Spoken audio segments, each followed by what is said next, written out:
Hey guys, I'm April from Giggle Glitter Graphics, and today we're assembling the Willow of Whispers journal kit.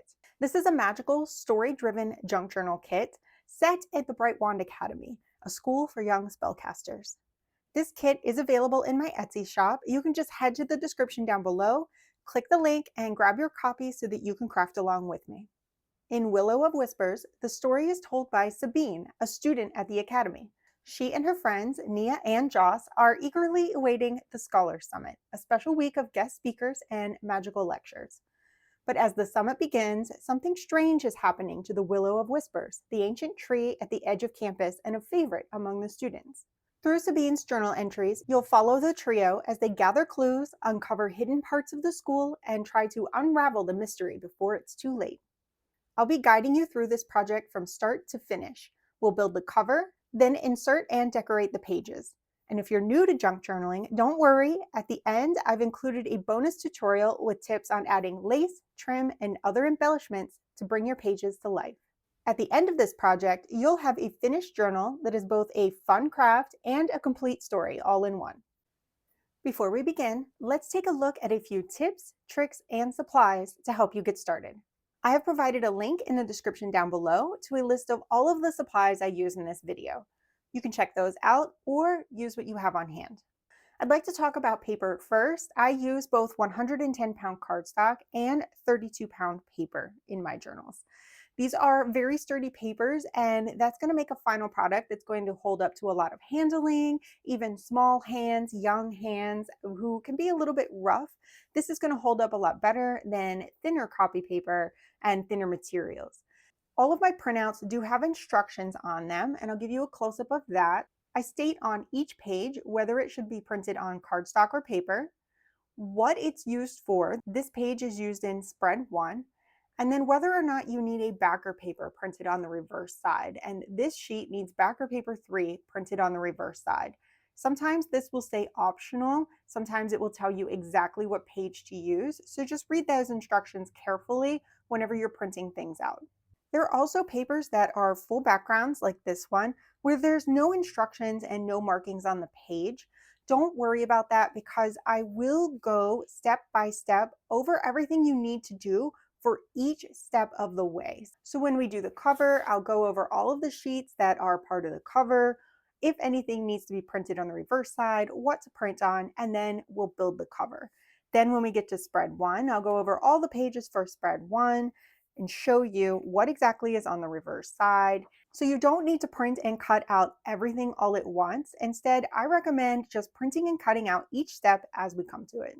For cutting, you will need a pair of scissors and perhaps an optional paper trimmer. The paper trimmer is going to make some of these larger pieces like this much faster to cut out.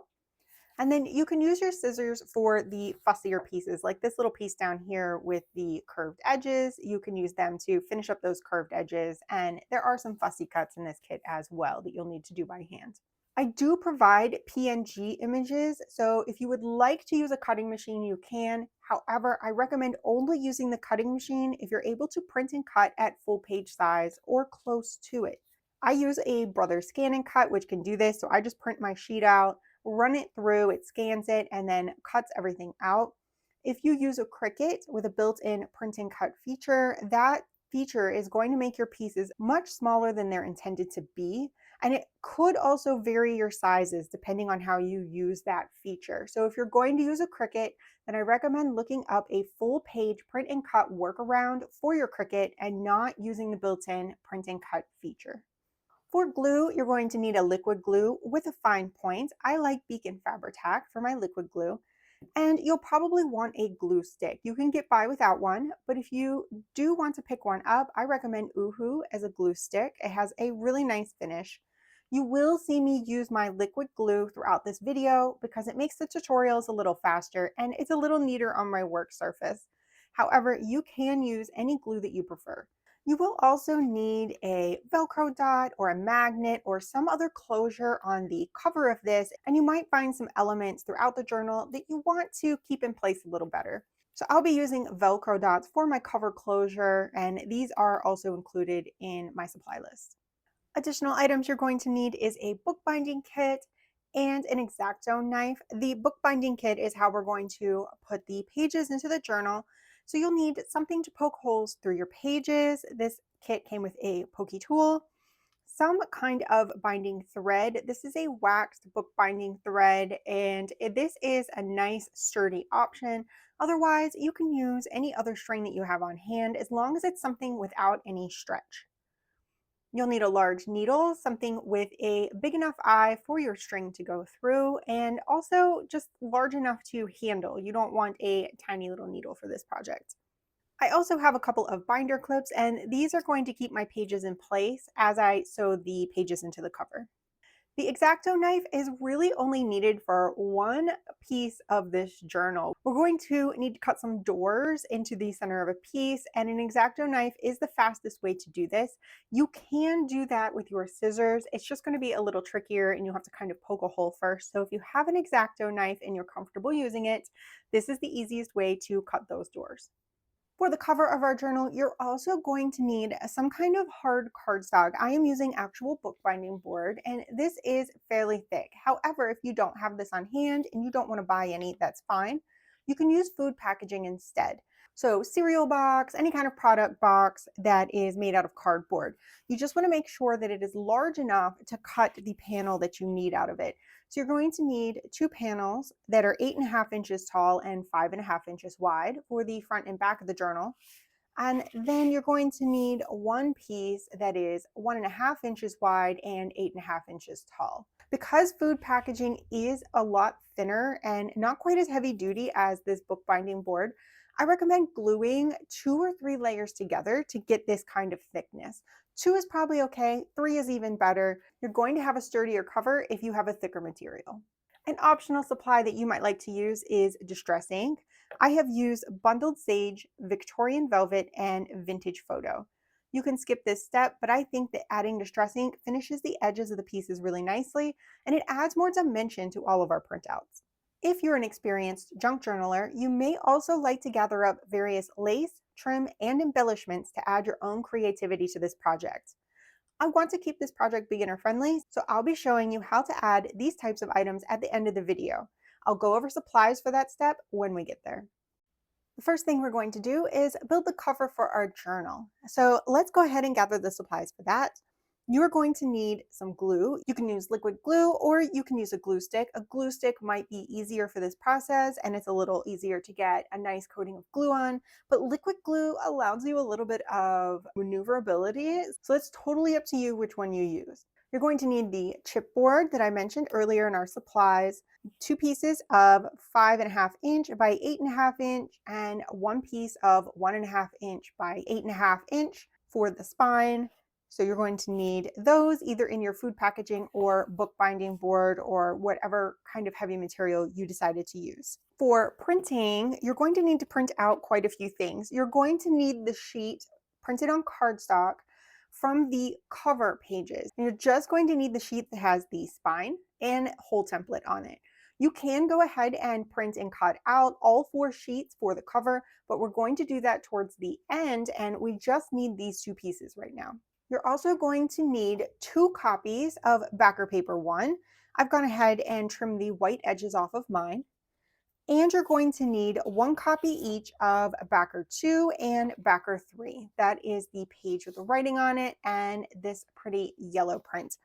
I actually have a little chunk, which is all we need for this step, so I am going to substitute that and save this piece for later. Finally, you're going to need the pages for your journal. I've provided 5 pages. They're all these kind of grungy brown prints. You're going to print 5 sheets, all 5 sheets, 1 on each page, then just flip them over and print all 5 again. So you're just repeating front and back. They don't have to be the same one. There's no order. There's no up and down. You just need to get 5 pages printed front and back with the journal pages. So I'm going to place all of my papers and this little spine piece off to the side. And this piece here in particular, I'm going to put this over with the rest of my cover things. I don't really need this at all. We will be using this piece here. This is the crucial piece. So I'm going to place everything off to the side except for these 2 pieces. the blue swirled paper, backer 1, and I have 2 copies with the edges trimmed off. And we're going to need to glue these together, long sides together. So the short sides are at the top, long sides are overlapping. We need to glue both of these together so that we can wrap our entire journal in this paper. Now, if you're more experienced and you'd like to use fabric or something else on the cover of your journal, please be creative and do that. But I wanted a beginner-friendly option for people who might not have all those kinds of supplies. So 2 pieces of your paper printed with backer 1, and we're going to overlap them and place our cover pieces on here. My pages are overlapped about 1 inch, and I'm going to place my spine on so that that seam in between the 2 pieces is going down the surface of my spine. I don't want it to end up to one side where the edges are going to pop up. I want it to go kind of down the middle of the journal, middle of the spine on the cover. Then I'm going to place my panels on either side, leaving just a little gap and making sure that I have at least 1 inch of paper all the way around. We are going to be wrapping this, so you need to make sure you have enough to kind of overlap. You can see I have a little bit extra on my right-hand side. I can trim that up or just roll with it. It really doesn't matter. So this is my basic layout. This is how everything is going to be glued together. However, I'm going to flip it and glue it onto the white side of the paper. So I'm going to carefully remove these. And I'm just going to slip an extra piece of paper under here so that I can use my glue stick today. So I don't want to get everything all over my nice clean surface. So I am gluing all the way to the edge and then about 1 inch in. Just running that glue stick up. And then I'm going to come back, grab my paper here and do my overlap. And rub that down. And now I have a piece of paper that is like this. It's a nice big piece of wrapping paper that I can work with. So next, I've moved my kind of scrap paper here. Next, I'm going to flip this over. So I've got the white side up. And let's try to get this whole thing in the camera for you. It's a little challenging. And I'm going to lay those panels out again. So we want to make sure the seam, now the seam is going to fall on the other side. It is right here. It's running right here. So that is the seam I am worried about. I am not worried about this inside seam. I'm worried about the outside seam. So my spine piece is going to fall right here. So I'm going to go ahead and you can use a glue stick. You can use anything that you want. I often use Beacon Fabri-Tac for this, especially if you do decide to do fabric instead of paper. And I am just going to glue generously over that. And then place this down so that that seam is running right down. Remember, we wanted about 1 inch on the top and 1 inch on the bottom. And I'm just going to adjust that and give it a good rub. And now checking, see, I've gotten just a little short there, lots of space there. So I'm going to push this just a little bit. Slide that over. I put lots of glue on, so it's got a little slip slide. And let's check that again. And I like that much better. A little bit more room there. So now I'm going to repeat that. I'm going to again use my glue stick. Super generous coating.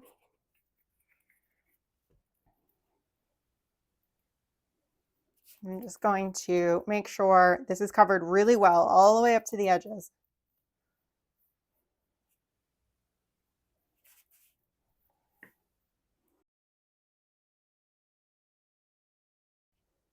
All right, so I'm going to butt that up against so that I know we're straight. And then I'm just going to slide it away just far enough that I'm going to be able to lift this and put it at a 90-degree angle. So while it's still wet, I lifted it and it just kind of set itself into place. So you can see I have a nice little gap here. If this dries and they're too close together, your journal might try to pop open on you, and that's no fun. So let's just repeat that for the other side. Good coating of glue. So I'm going to flip this over, butt it right up against, slide it out a little bit. And then I'm going to kind of lift that up and let it settle into place. Make sure it's not too close together. So now I have checked and I'm able to do a full kind of book fold, and then I'm just going to flip this over and give this a good rub from the other side. I'm going to make sure that everything is stuck down really, really well.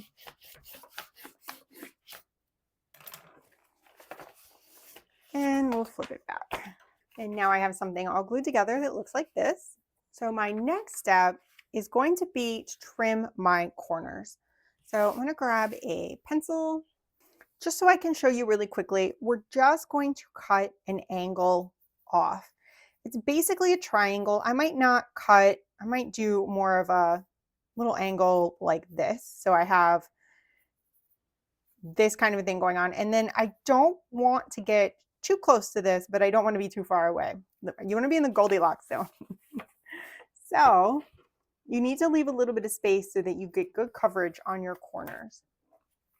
So I'm just going to cut into here and then give that a little snip. So I have a little piece that looks something like that has come out. And I'm going to repeat that for all 4 corners. So just a little snip, snip.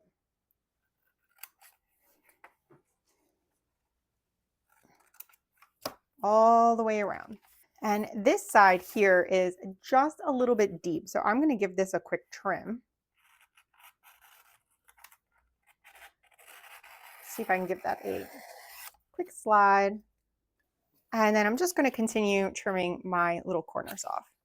Now we want to finish wrapping this like the little gift that it is. So I'm going to just stand this up, flip it over, and press down on my edges.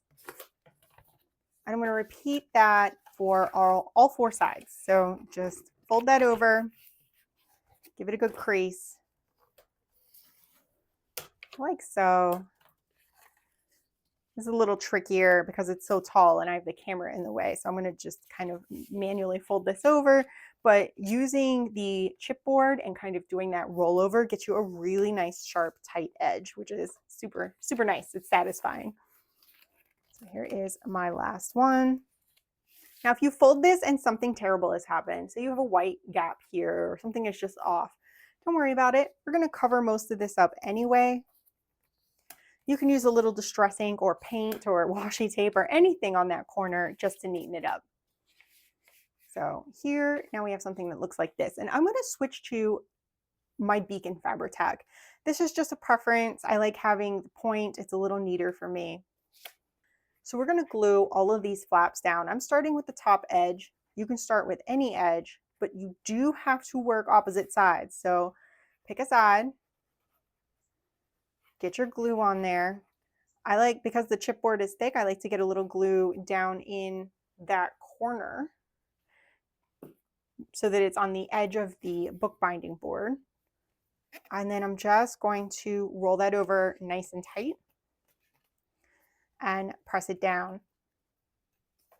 Then turn and you're going to want to do the opposite side. So same thing, glue all along here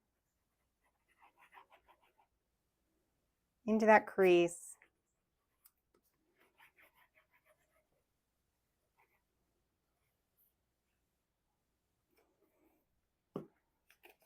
And you could use your glue stick for this if you like. I just like having all that extra glue. Now we're going to turn to the side and get these sides put down. If things are popping up, you might need to use your finger or a bone folder or something like that to kind of press it back down again. And I'll do that at the end to make sure everything is nice and tight. And one last side. And there we go. So now you have something that looks like this, and I am just going to use that bone folder. I'm going to press everything down nice and tight, firm up all my corners, make sure all the edges are glued down. And there we go. Now don't try to fold this yet. We're going to leave it be for now. This folds best when it's totally dry, absolutely 100% dry. So keep that in mind. Don't fold it yet. The next thing we need to do is cover up this little spine area. And we're going to use a Backer paper 3, I believe this is, the one with the yellow print on it. We just need a piece big enough to cover up the spine and go a little ways onto each board. So here was my full sheet of paper. So you can see it just doesn't quite cover everything here. Trim the white edges off, and then I just cut enough off this way, sideways, to cover up this middle section. Now you can put distress ink on the edges of this if you like. Same thing with the other panels we're going to put in. I'm leaving mine without it. I kind of like the fresh look of it, and all kinds of embellishments are going on top of this, and those will be inked. So I kind of like the idea of a visual break. So I'm using, you can use your glue stick if you want. I'm going to use the Faber-Tac. I'm making sure the top and bottom edges have a generous amount of glue, and that everything else has a good amount of glue. I'm also going to go onto my spine and put a little extra glue here. And then, without sticking my whole hand into it, I'm going to center this up top and bottom. Now this, it doesn't really have a direction, but I just put that down and didn't like what direction it was, so I just changed it. But it does not really have a direction to the print. So that's up to you which way you put it. And then just center this up. I am just going to lift up just a little so I can feel I'm well within the bounds there. And I'm going to burnish this all down with my bone folder, or your fingers, or a ruler, or an old membership card, or driver's license, or credit card, or whatever you have on hand. So that is complete. And now I'm going to grab this piece with the writing on it. Whoop, upside down. I have trimmed the white edges off, and I'm just going to cut this in half really quickly. Right on the black line. That should be right in the middle of the page. So there is my two pieces. And we're going to place these one on each side. Again, you can just distress ink around these if you like. You don't really have to if you don't want to. I'm skipping that on mine. And I'm going to make sure these are glued down really, really, really well. I'm going to switch back to my glue stick. I'm a little glue erratic right now. So let's go ahead and put a good coating of glue on that. I'll make sure you get to all the edges. Nice, good coverage. And then you're going to want to make sure that that print, the handwriting, is going in the right direction. It does have an up and down. You want to make sure that the writing is basically on top of the lines. And then center this top and bottom. You want to try to line it up with that little piece that you put to cover the spine. So I'm going to pull mine down just a little. And I'm going to check and make sure I have a little border of print showing on the side, and then smooth that down.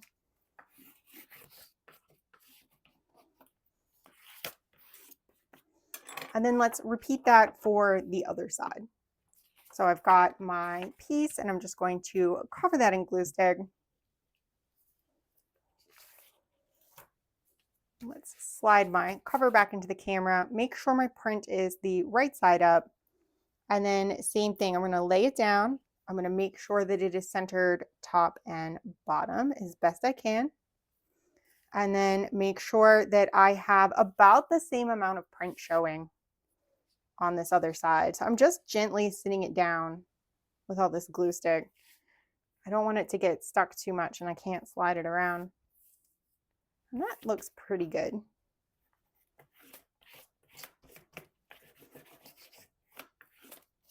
And now we're going to leave this to dry really well. We're not going to fold it till it's dry. So leave it be, let it dry really well, and then we'll come back, fold it, and add the pages in.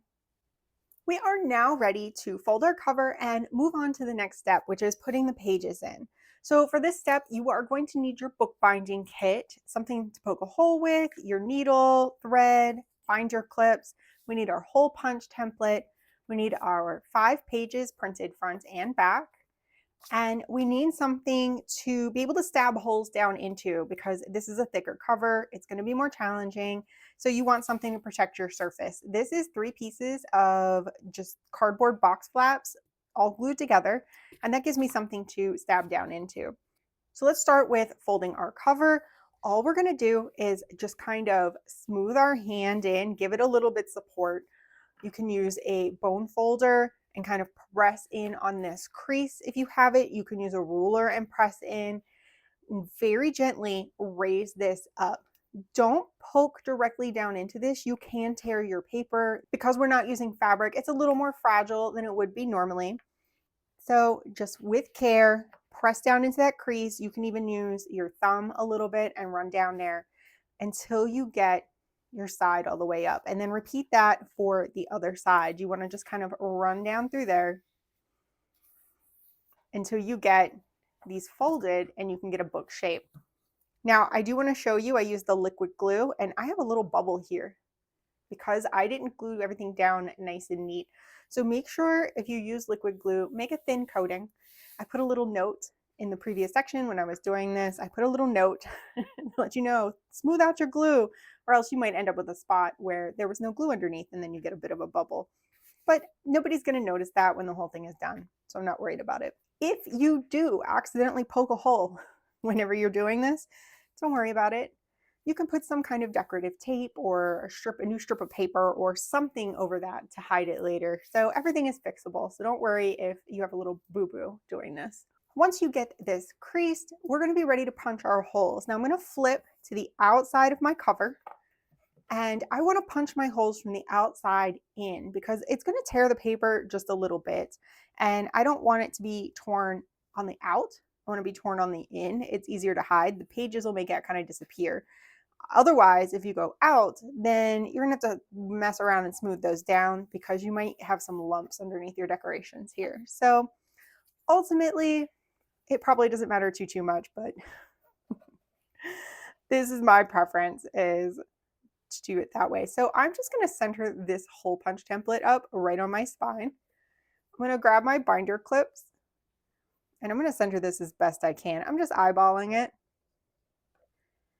And I'm going to pop those binder clips on just to hold it in place. There we go. Now I'm going to open this up, place this on my little surface protector, and I'm going to grab my pokey tool.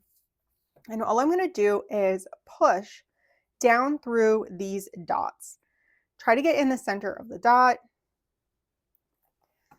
and just push straight down through. Repeat that. I'm going to do that for all 3. Like went right down through. Now I can get rid of my surface protector and I'm going to take this again and I'm going to push through, and I want to make sure with my pokey tool I'm pushing all the way through. I want this hole to be big enough to run my needle through. If you make the hole too small, you're going to have a bad time trying to run your needle through it. So all the way through. If you're using a larger pokey tool, mine's pretty small, it's meant for bookbinding. If you're using an awl or something like that that's bigger, don't go too far. Don't make these holes too big. You can see that's what mine look like on the other side. You have that little bit of tear out and that'll be hidden by our pages. So I'm just going to take my binder clips off, get my template, and now we're going to use the same template to punch holes in our pages. So as I said before, these pages don't have an up, down, left, right. There's no way that they have to go. So just print it on both sides, and we're going to fold every single one in half so that it is a little booklet.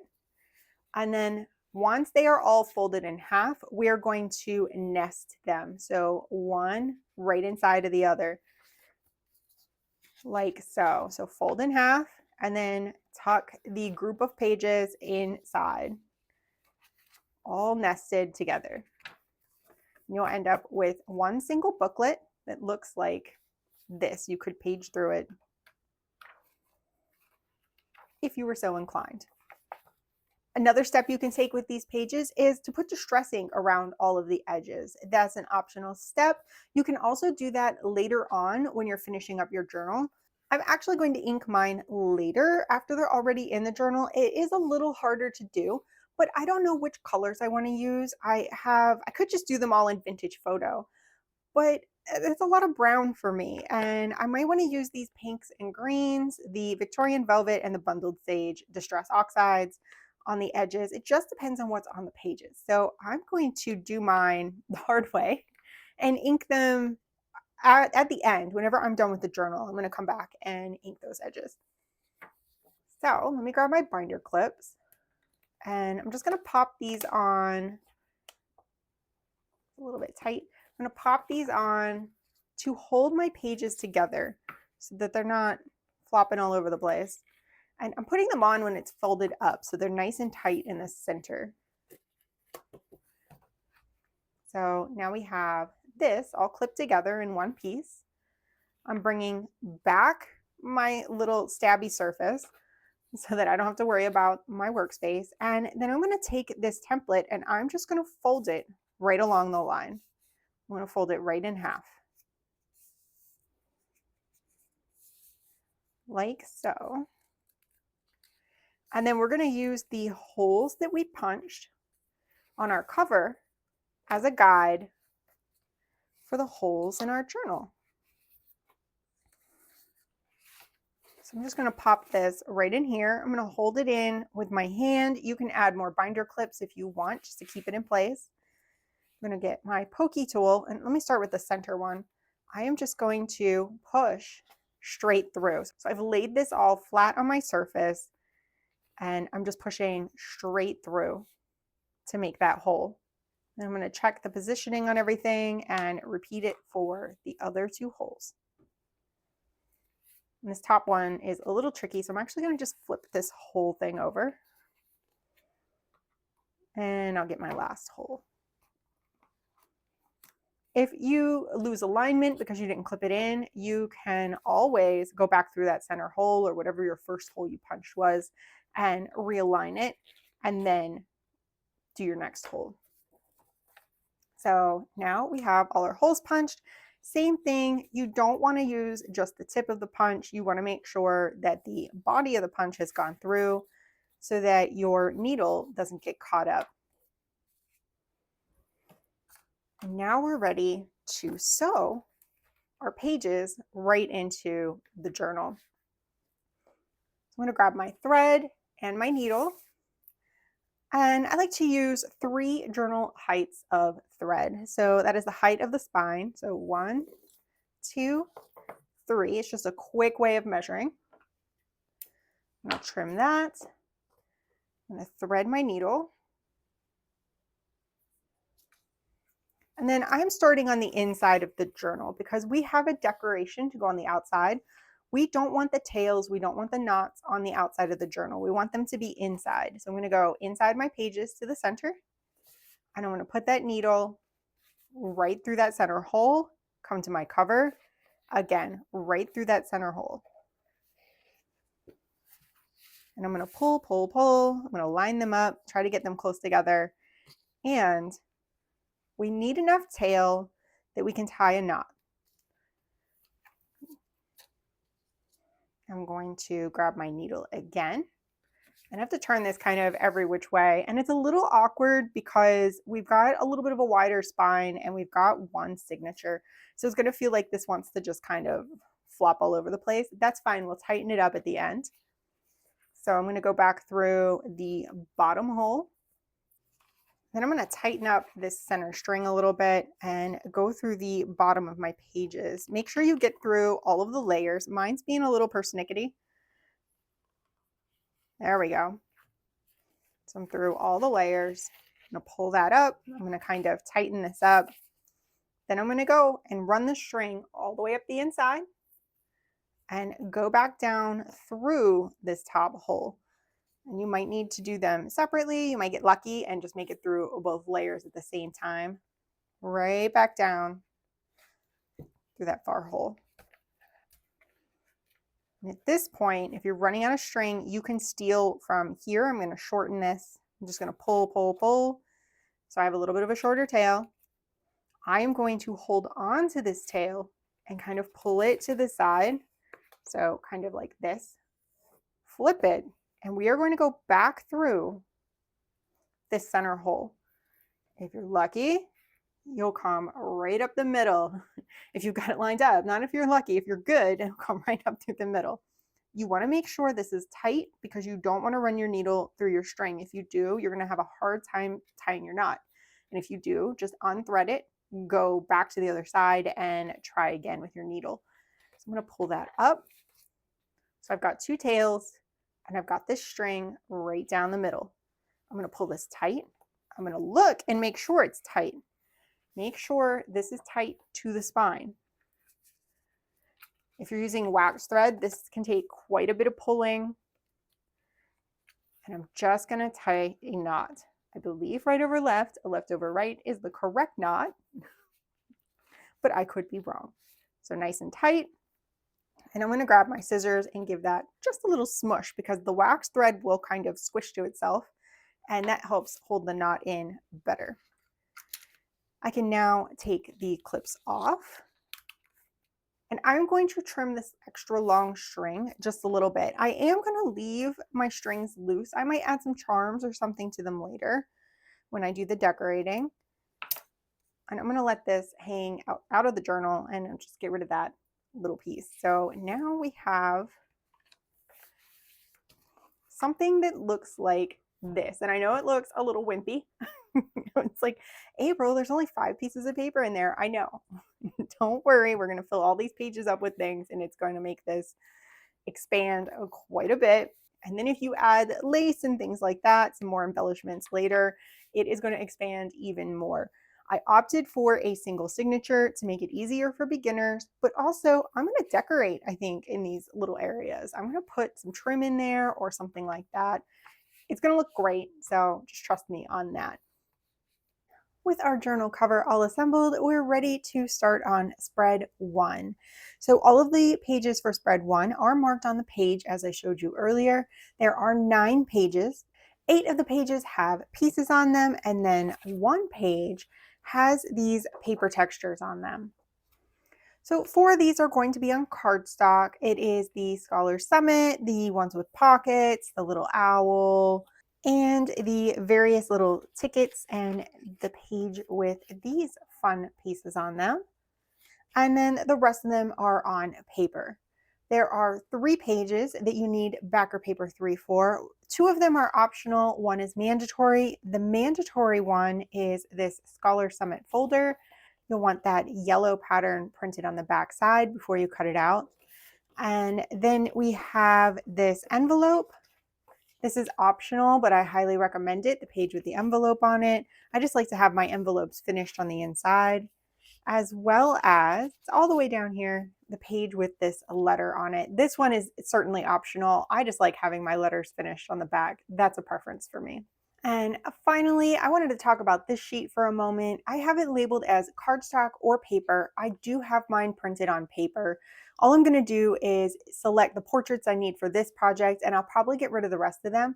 But if you want to use the portraits in other projects, you can print this on cardstock if you feel like you might want them to be more heavy-duty tags. But for this project, paper is sufficient. So that is totally up to you. So now that we've covered all of that, I'm going to place all of my pieces off to the side so I can bring my journal into frame. And there we go. So we're working on the inside cover and the first page. So that is spread 1. A spread is just the 2 facing pages. So as we go through the journal, it'll be spread 2, spread 3, spread 4, etc., etc. So spread 1 is the inside cover and the first page. And we're going to start with a little bit of fun. We're going to rip and tear some paper. So I want to start with this little piece here. This is on paper. And this is just going to be a little background piece that's going to go at the top here. But we want it to feel a little scrappy. We want it to be a little fun. So I'm going to kind of make a rounded shape out of this, and I'm just going to tear kind of a curve, And then all along the bottom, I'm going to tear a little bit of this off. You can see that I'm just tearing off a thin strip all the way around. And then I'm going to round that corner and tear back up the other side. I'm going to leave the top straight. So now I'm left with a piece that looks like this. It's going to give us a little visual interest in the background. And I like how this is much darker than some of the other things going on. So I'm going to use my vintage photo distress ink on the edges of this really quickly. I have inked up almost everything else ahead of time. I'm not going to go over exactly which inks I used on which pieces, but I did use all three: the Bundled Sage and Victorian Velvet Distress Oxides, and then Vintage Photo Distress Ink. So I have used all of them on my pieces. And those of you with sharp vision can probably pick out which one, what I used on what, but I encourage you to be creative and choose whatever your heart tells you to use on each piece. Now from here on out, you might want to switch back and forth between glued stick and liquid glue. I'm going to use my liquid glue a lot because I can just kind of swizzle on some glue really quickly and put things together and not make a big mess of my space. But for things like this, and I might pull this out every once in a while, but for the most part, I'm going to use this. But for things like this, you might prefer to use a glue stick. So I'm just going to glue this down entirely. Quick scribble of glue there. And I'm going to line this up with the top of this liner paper. I'm going to leave the little bit of blueprint, and then I want to make sure I'm staying out of this crevice. So depending on how you tore your paper, you want to be aware of that.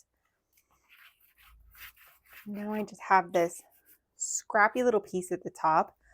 Over top of that, and you'll have to bear with me, there are lots of pieces here. All right, I did a little rearranging really quick. We're looking for this Property of Sabine Rowanmere, 3rd year, Brightwand Academy. And this label is going to go right on top of our background we just put down. I'm going to center that up as best I can. And the next thing we have to do is put some pockets in, but we're going to have to build a couple pieces of ephemera first because we need to use that ephemera to place this pocket so we know exactly where it goes. So you're going to need these 3 pockets. I'm going to put those off to the side. And I'm going to get these 3 pieces. And these tags are our main characters. We've got Sabine, and then we have her 2 good friends, Nia Westerlin and Joss Caronville. And these little cards tell us a little bit about each student. And then we're going to pick a portrait for each one. You get to decide what these characters look like.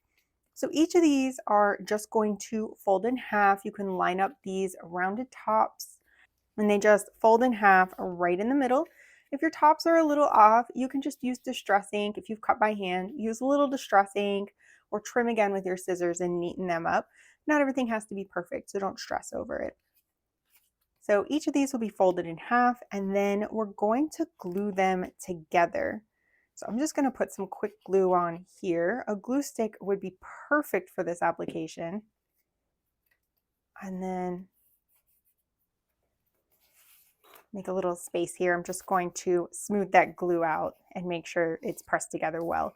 And I'm going to repeat that for these other 2 pieces. So we have 1 for each student.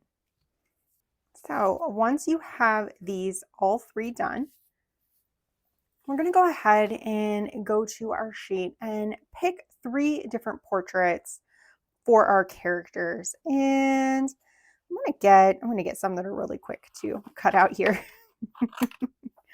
But I want you to think about it. You can read their description and decide what you think they might look like. So I've got 1. Let's do... All right, so I had to pause the camera. I couldn't decide who I wanted to pick. So I have gone with this portrait for Sabine, this one for Nia, and this one for Joss. And I'm going to put a little distress ink around each of these. I think I'm going to go with the vintage photo. And I just chopped these out with my scissors really quickly. If I had used my paper trimmer, they'd be a little nicer. But I'm honestly not too worried about it. Sometimes it's nice to have everything not be pristine and perfect. You could even just really tear these portraits out and put them on if you want a little bit more of a scrappy look. So now I can make sure that I have the right portrait with the right one. And I'm just going to pop these into the little gold frame for each of my characters.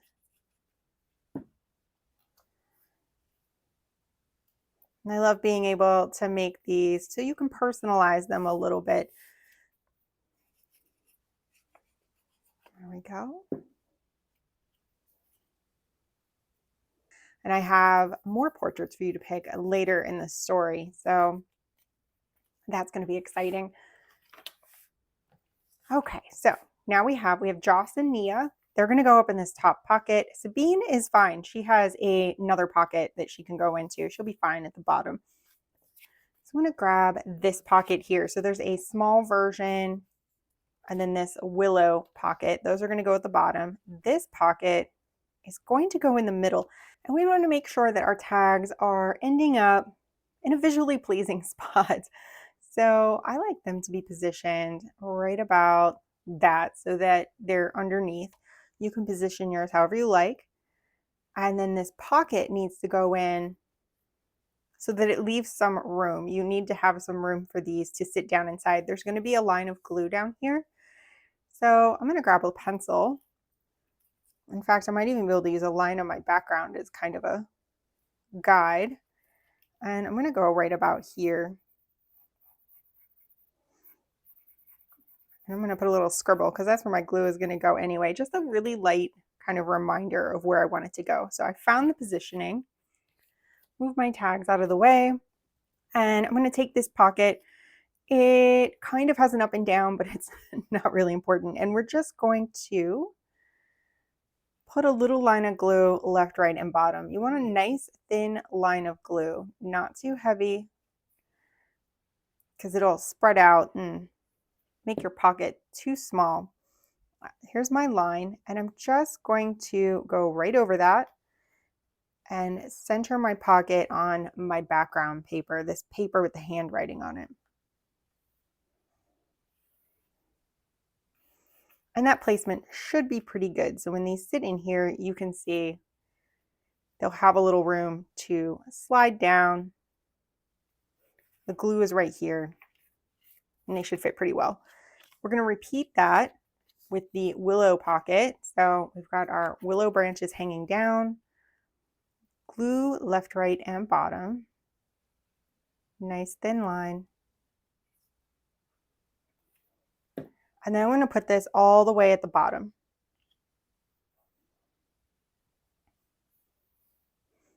And on top of that, we've got one more pocket to place. It's going to go a little, it's not going to be centered up. It's going to go down a little bit like this. And again, we're going to glue that left, right, and bottom.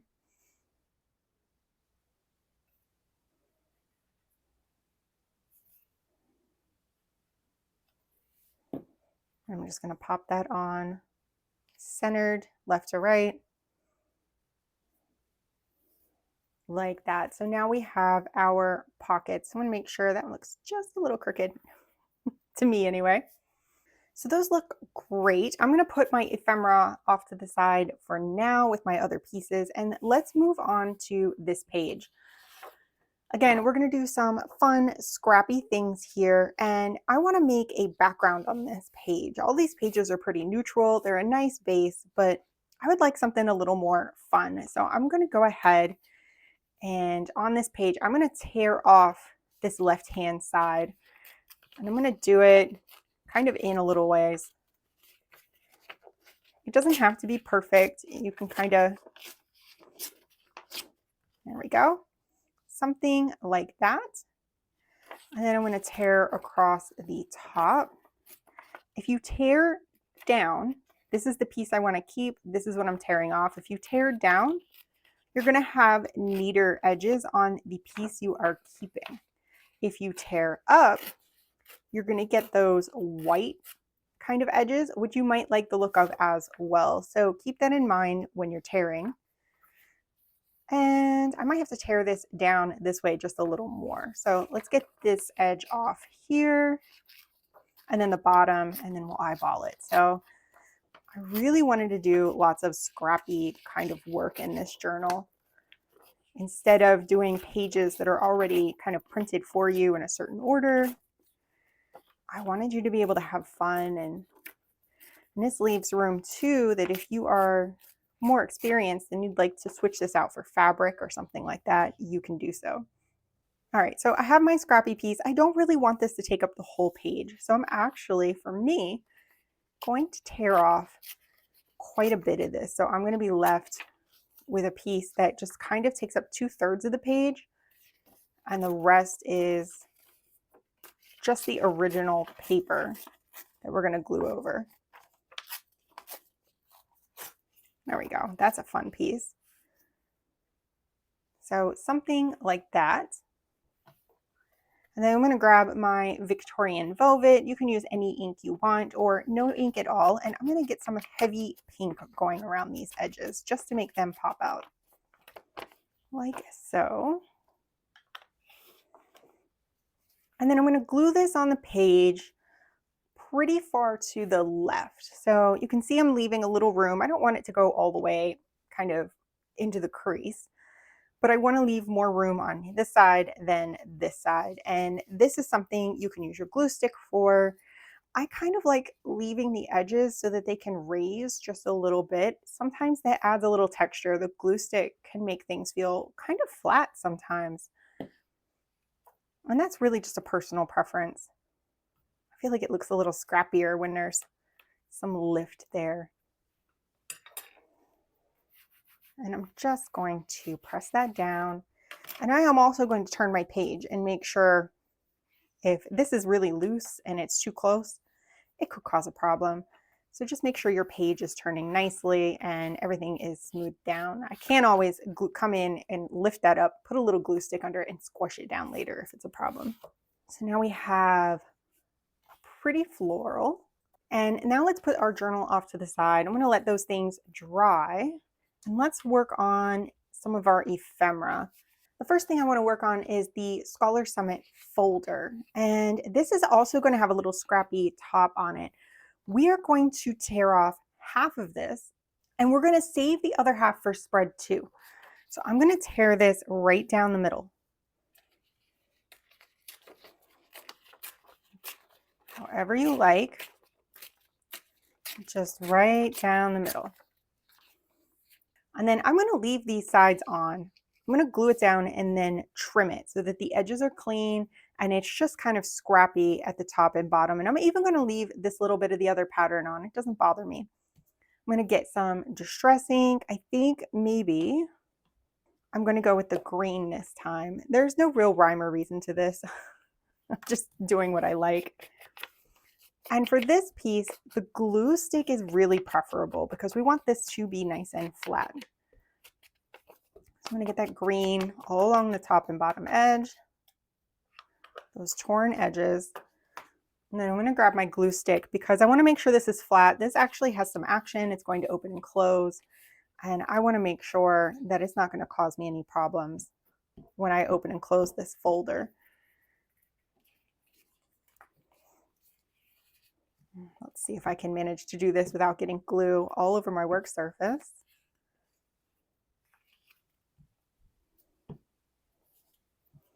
Make sure I have enough on the sides. There we go. And you can position this any way you like. Make sure you are right side up. Flip it over, and I'm just going to run this right across this top area. I'm going to leave just a little bit free up there. Smooth it down really well. And then I'm going to flip this over and trim off the excess on both sides.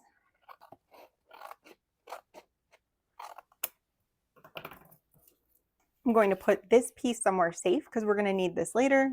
And I'm going to come back in with my green ink. Make sure your glue is dry before you put your ink dauber all over this. I'm going to hit those edges again. And I'm going to let this dry really well as well. I'm going to just set that to the side with my journal. So let's work on things that go inside of the pockets on the front cover. We got Ania, Joss, and Sabine. We have a picture of Willow Hall. I've used some pink ink around the side of that. There's a portrait of Thimble, Sabine's pet owl, who unfortunately she had to leave at home this year. Fourth years are allowed to bring their pets and familiars to the school. So next year, Thimble will be able to join her. We have a letter. I've done green ink around the edge of that. And the envelope it goes in, I've done a little pink. So let's look at the envelope.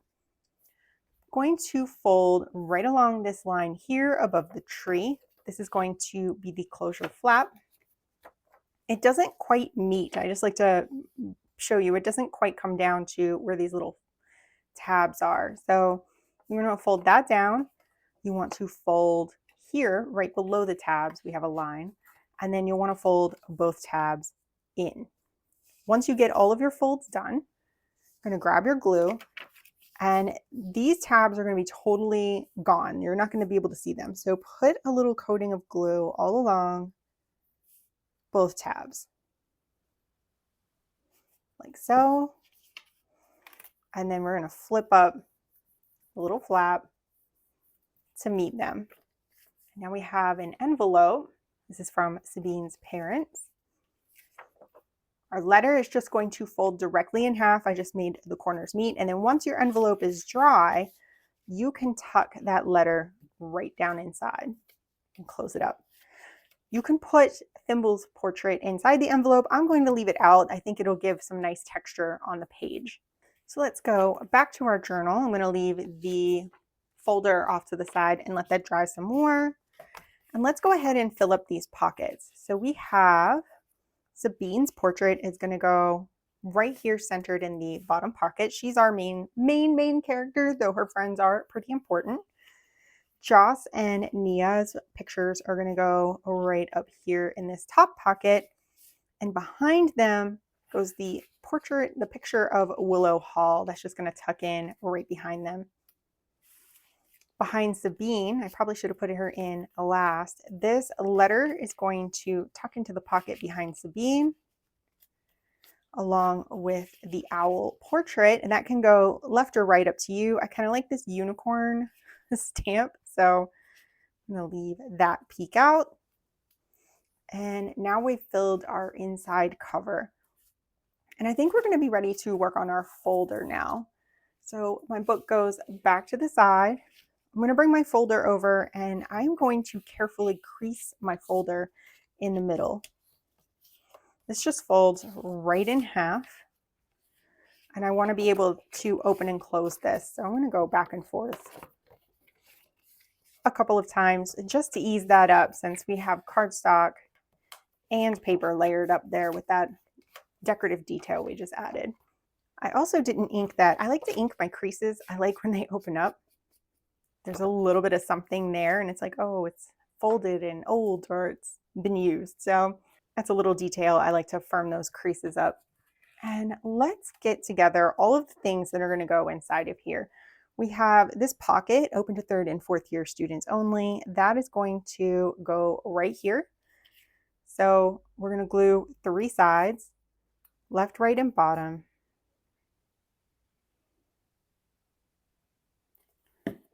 And I'm going to glue this in all the way at the bottom of the left panel. And then we always check our folds. So I'm going to fold this so that it doesn't bind up in the crease. You might have, got some glue on my finger, you might have a little bit popping out on the side here. That's okay. You can just trim that off with your scissors. It really just depends on how things came out when you cut them out. And I can add some more ink to that later. Now we have this long strip. We're going to make a tuck pocket here. I'm not going to go all the way to the center crease with this. I'm going to sit it just outside of it so we don't run into a kind of a lumpy bind up problem here in the center. So this part of it is at the top. I'm going to hold it by the free side, which is the right side. I'm just going to hold it there. If you're a lefty, you might need to flip it around a little bit. And I'm going to do the top, bottom, and it will be the left side needs glue. Left side when it's faced up. So we can put our little tickets in from the right. And again, we're going to center this up top and bottom, just a little ways out from the center crease. And if anything is sticking out when you close it, you can trim that off. Mine looks like it's fine. I'm going to wipe my extra glue off here. We also have the seal, the logo for our school, and I'm going to place that right in the center here. Just give that a little swizzle of glue and pop that into the middle. And now we can just put this to the side and let's look at the summit schedule. This just needs to be folded in half and glued together. Glue stick will work great here. This is a piece you want to be nice and flat. And this details each day who the speaker is and what they're going to be talking about. So let's bring our folder back, and the summit schedule is going to pop right into this pocket here. And then if you'd like to, you can match up the 5 tickets and put them in order for second, third, fourth day with the names on the schedule. I'm just going to pop mine in really quickly, but I'll probably go back later and put them in the correct order. And these tickets are just going to slide in like so. And now we have a finished little folder detailing everything about the Scholar Summit. And this is going to glue down on this page. Now, there is no closure for this. It should be fine. When you turn the page, it'll kind of naturally close itself. However, when I come back later and add some ribbon and trim and things like that, I would like to maybe put a ribbon under this and then it can be tied shut. So I'm going to glue mine down just at the top and the bottom and leave room that if I want to slide a piece of ribbon under here, I can. And if you want to glue it all the way down, if you're just want to do that and be done with it, that is totally fine. So I'm putting glue at the top and I am putting glue at the bottom. This piece can just go in and be done. I'm leaving space in the middle so I can thread something through. And then I'm just going to kind of center it on the page, but I also want to see that nice raggedy pink. I'll give that a press. I want to be able to see those peeking out around the edges. So there we are. We have finished our first spread in the journal. Now we're ready to start on spread 2. Spread 2 has 6 pages. 5 of them are pieces and 1 is another piece of paper, this one here. 2 of the pages are going to be on cardstock. The rest are printed on paper. The cardstock pages are going to have this gem, these couple of cards here, and this larger piece here, as well as these corners. So those are all of your cardstock pieces. There are no mandatory backer papers on this one, but it is optional. You can print any backer paper you like on this one, any paper in the pack. It can be one of the journal pages. It could be really anything that you like can go on the back of this. And that's really just because we're folding this up and tucking it in, and you might like it finished on the back. If not, don't worry about it. Almost forgot to show you this piece. This is going to be a little journal. This is also printed on paper. It didn't make it into my big grouping there at the beginning. So I'm going to move all of my pieces off to the side and get my journal out. And let's go ahead and flip to the next page. Make sure you don't have any pages stuck together, because if you miss one, you're going to be off at the end. So move on to that next page. I'm triple checking. And we're going to start with some more scrappy bits, just like we did last time. We do have some tape pieces here as well. Let me put that off to the side. So I have my new piece of paper that I've printed, as well as my leftover piece of scrap paper from spread number 1. So I'm going to, let's just go ahead and start with our previous scrap. I'm going to go ahead and just tear all these white edges off just to get it prepared. And then how you decide to put this down, it's really up to you. So this strip can run all the way up and down the center of this page. However, we're placing this on top of it, and it seems kind of silly to use this much material and then cover all of it up. So I am going to just tear off a piece to glue up here, and then another piece, I think this piece here, and I'm going to glue it down here, and I'll try to make sure some of that is poking out. This piece, I'm going to put in my stash. I'm going to put it in my leftovers because if I want to be creative later, I can come back and use this at the end. So now I'd like to make sure that these are going to pop out. If you're not using ink, it's not a big deal. I am, so I'm going to use some vintage photo and just hit those edges really quick so they're going to stand out as part of the background. This is a little subtle, these pastels and then the browns. So this is just a little bit of layering. And I'm going to grab my glue. Either glue is fine. Do just a quick little swizzle, and then I'm going to center that up as best I can and take it all the way to the top edge without going over. And then I'll do that again on the bottom.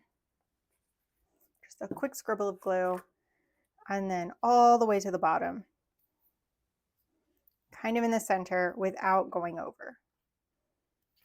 And I'll just give that a quick smooth. I left a little white on there, but it's going to get all covered up, so I am not too worried about that. So that's going to just peek out along those edges. For this side, we're going to pull pieces out of this and then layer them for an interesting background. So I'm going to start with a good chunk of this, and we're going to offset them. So we want kind of one here and one here, or however you like. They're going to overlap each other. So I'm going to get, you're going to have quite a bit of both of these left over probably when you're done. And this doesn't really have a direction. It's just kind of a vague print. So I might like to do something like that. And then grabbing my book print, I might like to do something a little more asymmetrical. Let's see. Make this longer and then try to get a more interesting tear. We'll see if I was successful. So something like this, and that interesting piece just got in the way. So we're going to pull that off. This is not an exact science at all. So now, there we go. I have something a little bit interesting going on this page. Just a couple of different layers. Again, I'm going to, I throw away like the tiny scraps like this. I just kind of put them in the recycling, but these larger scraps I'm going to keep and leave in my stash for whenever I'm finishing this journal up. I might like to pull some of these pieces off. So we're going to go ahead and decide where exactly we want these. Mine might look a little different than mine. And I, again, am going to use a little ink on these. I think the pink would look really nice on the edge of this tan piece. And I'm going to glue that down there. Again, I like kind of loose edges on these, but you can glue them down all the way. I just like things to have just a little dimension. And on this piece, I think I'm going to go with the vintage photo again, just real light, not too much of it. Just whatever's on my dauber is going to have to do. It'll pop those edges out just a little bit. And then I'll go ahead and scribble that glue on.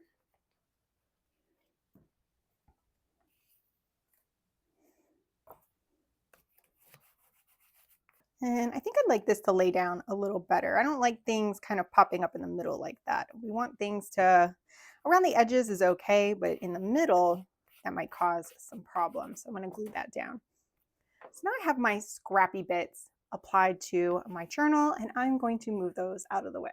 So next, we're going to build this piece here. So there are a couple of little corner pieces, and they don't really have a right or wrong direction. They're going to pop right into these corners. So we're going to leave the angled side open, and we're going to glue right along that 90-degree angle, just a thin line of glue. These are going to be little corner tucks for us to put a piece of paper into. I'm going to very carefully put that right into the corner. And I'm going to repeat that for the second one. So we're putting them in the top right and bottom left corners.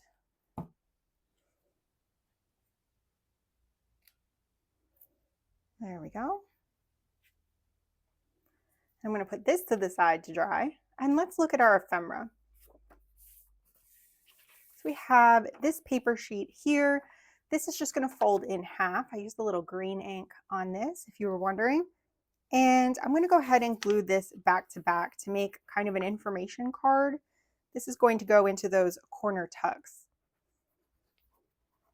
This is a little bit of information about the Willow of Whispers, for those who are not familiar. So there we have that.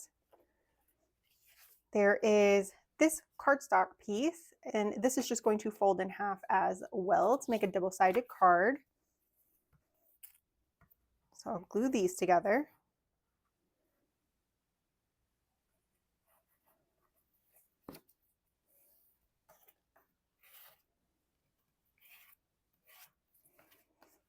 So there we have that. And finally, we have this piece of paper. We're going to make a little booklet out of this. So the best way to do this is fold this in half long ways, right along the line, and then open it back up.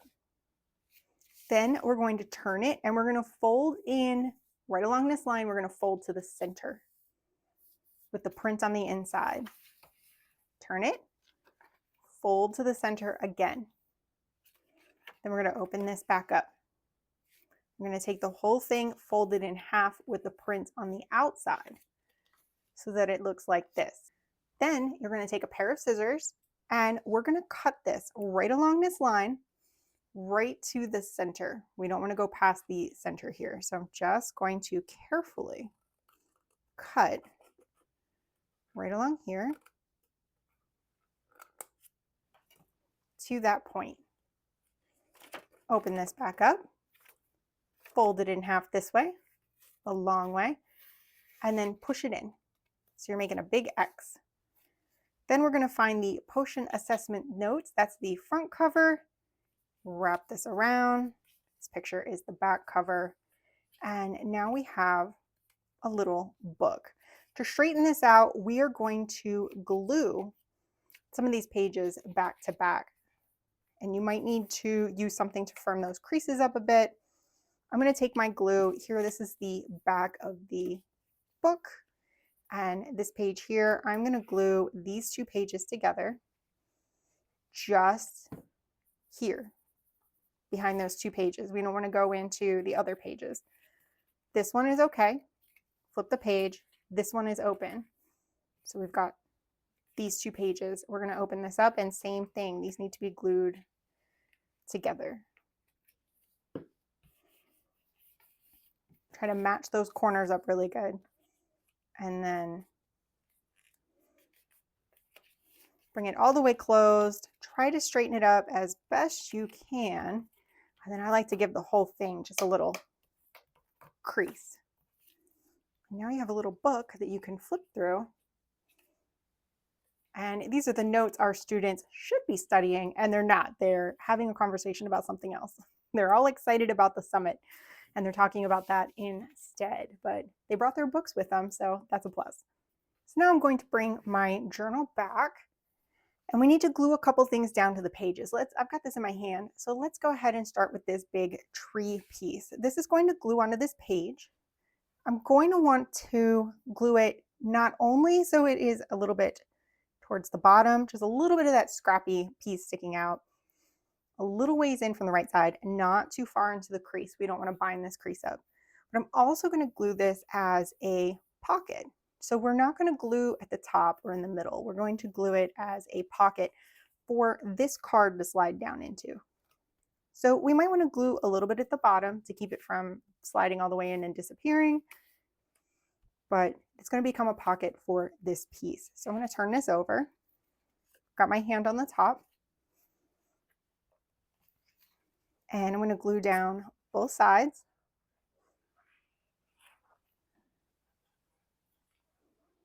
And then I'm going to glue across the bottom and then up about 1.5 inches just to keep it from being too deep of a pocket. And you can use this as a little bit of a guide. It looks like I can go just a little higher, maybe to 2.5 inches. And then I'm going to put this down on my page. Again, we want that little scrappy piece to show up at the bottom, but we want this towards the bottom. So there is room for this little tab to stick out at the top. Towards the bottom, a little more to the right.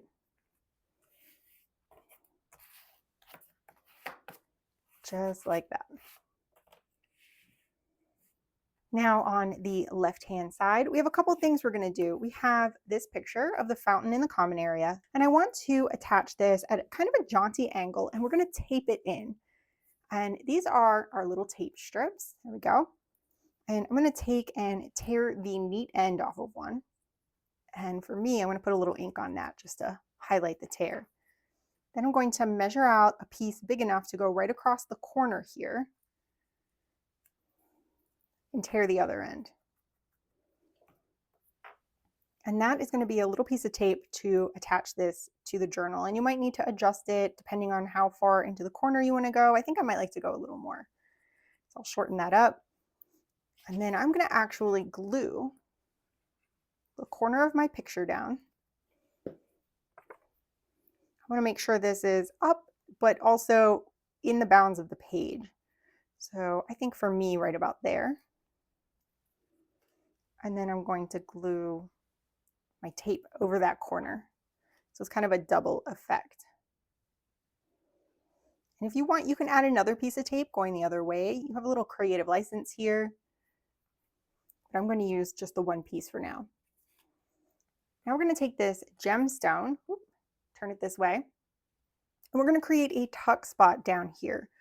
We're going to put some glue right along this edge here and then across the bottom. We want to leave kind of a corner for things to tuck into, for these things to kind of snug into. So glue here, and I'm going to look at the front. Here it is from the back, right here. And then here. I'm leaving kind of a wedge, a 90-degree angle free. And then I'm going to put this at a cute angle, like that. We're going to have to let that dry before we put something in. So let's move back over here. I've got my Willow of Whispers information card.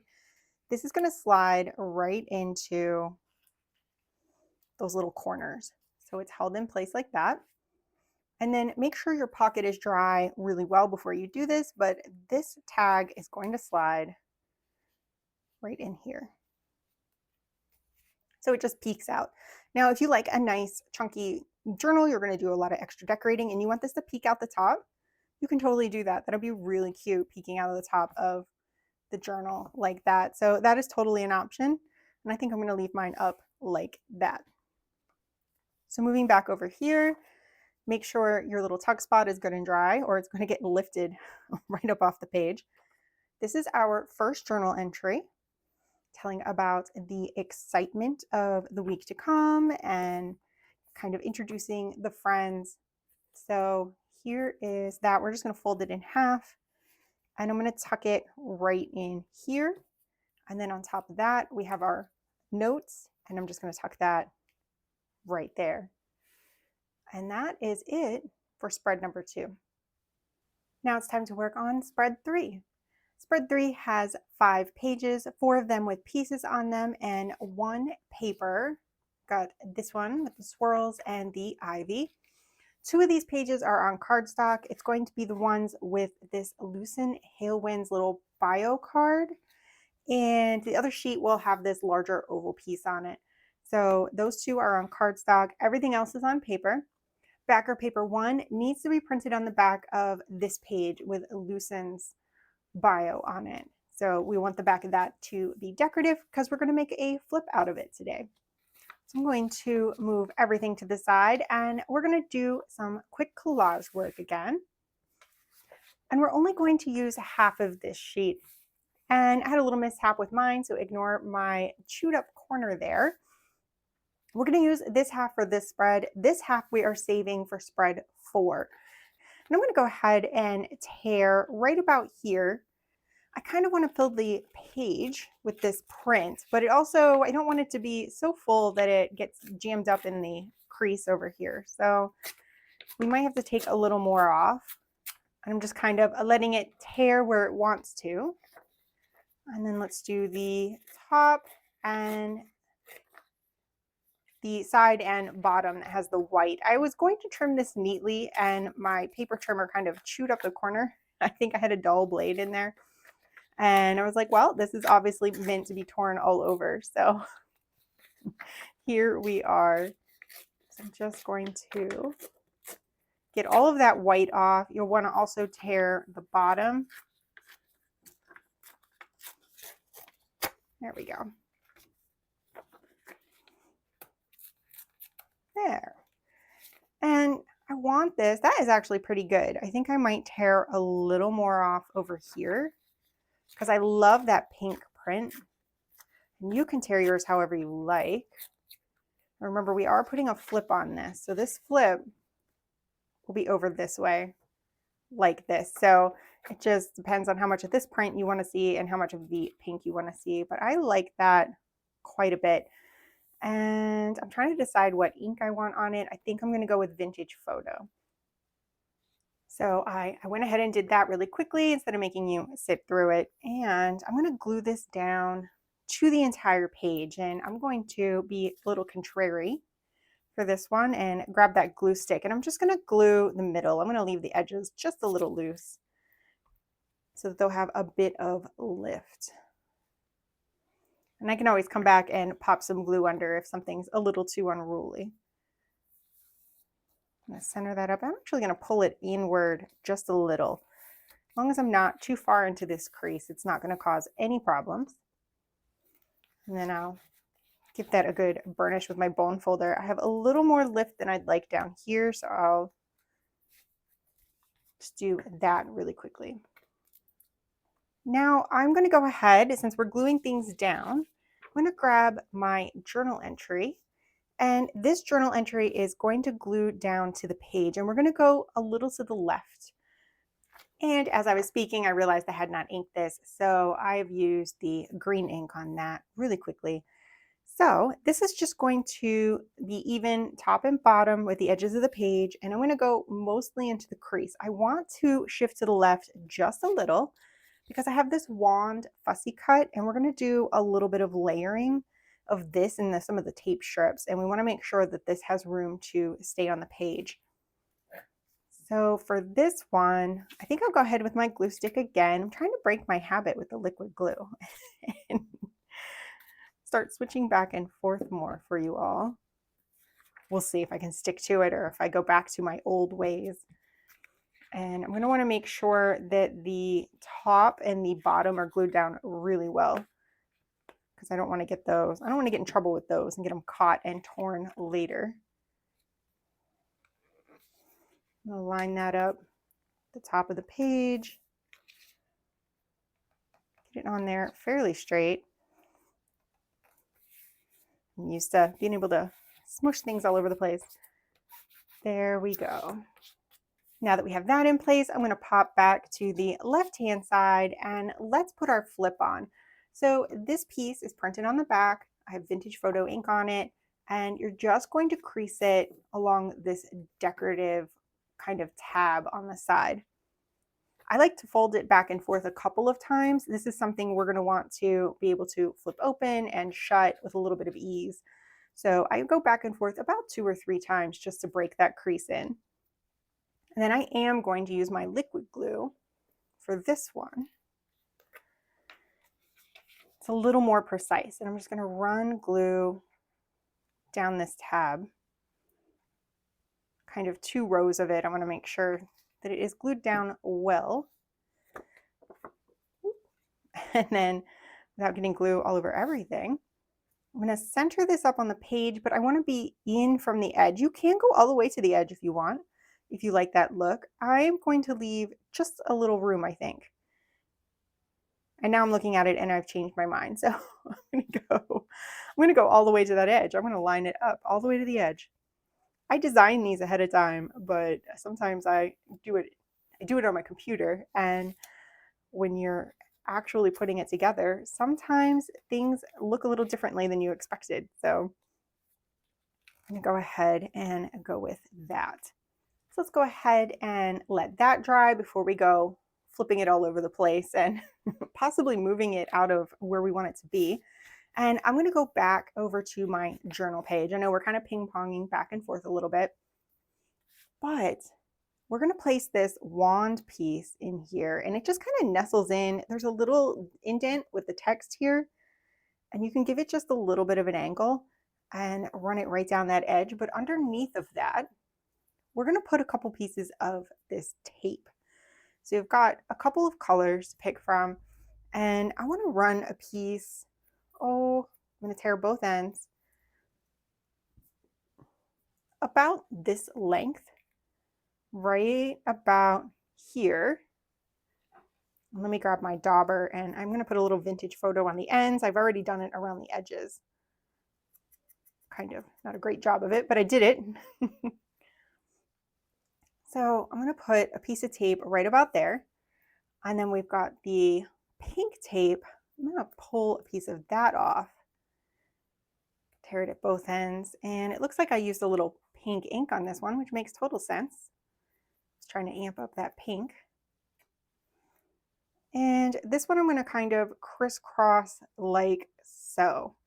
And then on top of that, I'm going to glue this wand piece. And that makes for an interesting little moment, an interesting collage down the side. So now that I have that laid out, now I need to glue it in place exactly where I decided to put it. So a little bit of glue. I think that was right about there at a cute little angle. And then these kind of crossed under where the top of the wand is going, or in that area. I'm gonna go something like, I'm gonna turn this around, I think. Something like that.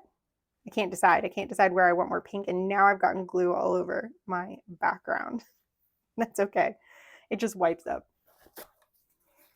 I just grab a paper towel, and this Fabri-Tac is nice because it will kind of roll up, and you can get that off of your surface before it dries. So double check that my pages aren't glued down, but that is my tip of the day. It's another reason I like the Fabri-Tac. It's a little bit forgiving. And there's going to be a ton of stuff on that page anyway, so it'll be all right. All right, now let's add our wand in. Little swirl, and then just run a bead right down the middle of that. And then carefully, don't want to cover up any of my text, but I'd like to kind of mesh it, make it feel like a part of it. You can see my page is curling up a bit. That is something that the glue stick will do. It usually flattens out, so don't be alarmed if you're using glue stick and your page curls up. It should flatten out once it's dry, and especially once we put some things on the other side. So there's our decoration for that page, and now we can move back over here. And I'm going to flip this open, and there are a bunch of fun things we're going to do in here. So let's start with this larger image. This is going to become a pocket on the page. And then we have a couple pieces of ephemera to tuck inside of it. We just have a picture of the willow. This is blank on the back. You can buff some ink on there. Same with this one. You can do a little stenciling, something like that, or you can leave them blank. So these are both going to tuck into this pocket. So kind of judge, there's going to be some decorations down here as well. So you kind of want it to land about yay, if that makes sense. So you can kind of see where mine's placed. It's about in the center, maybe down just a little bit. And I'm going to just glue kind of a half circle here with my Fabri-Tac. So just the bottom half, and then give it like a nice wide so it's sturdy, not too thin. So we just have a couple small pieces of ephemera. And then I'm going to do my best to get this back not too close to your crease. Let's try to get that back where I intended it to be.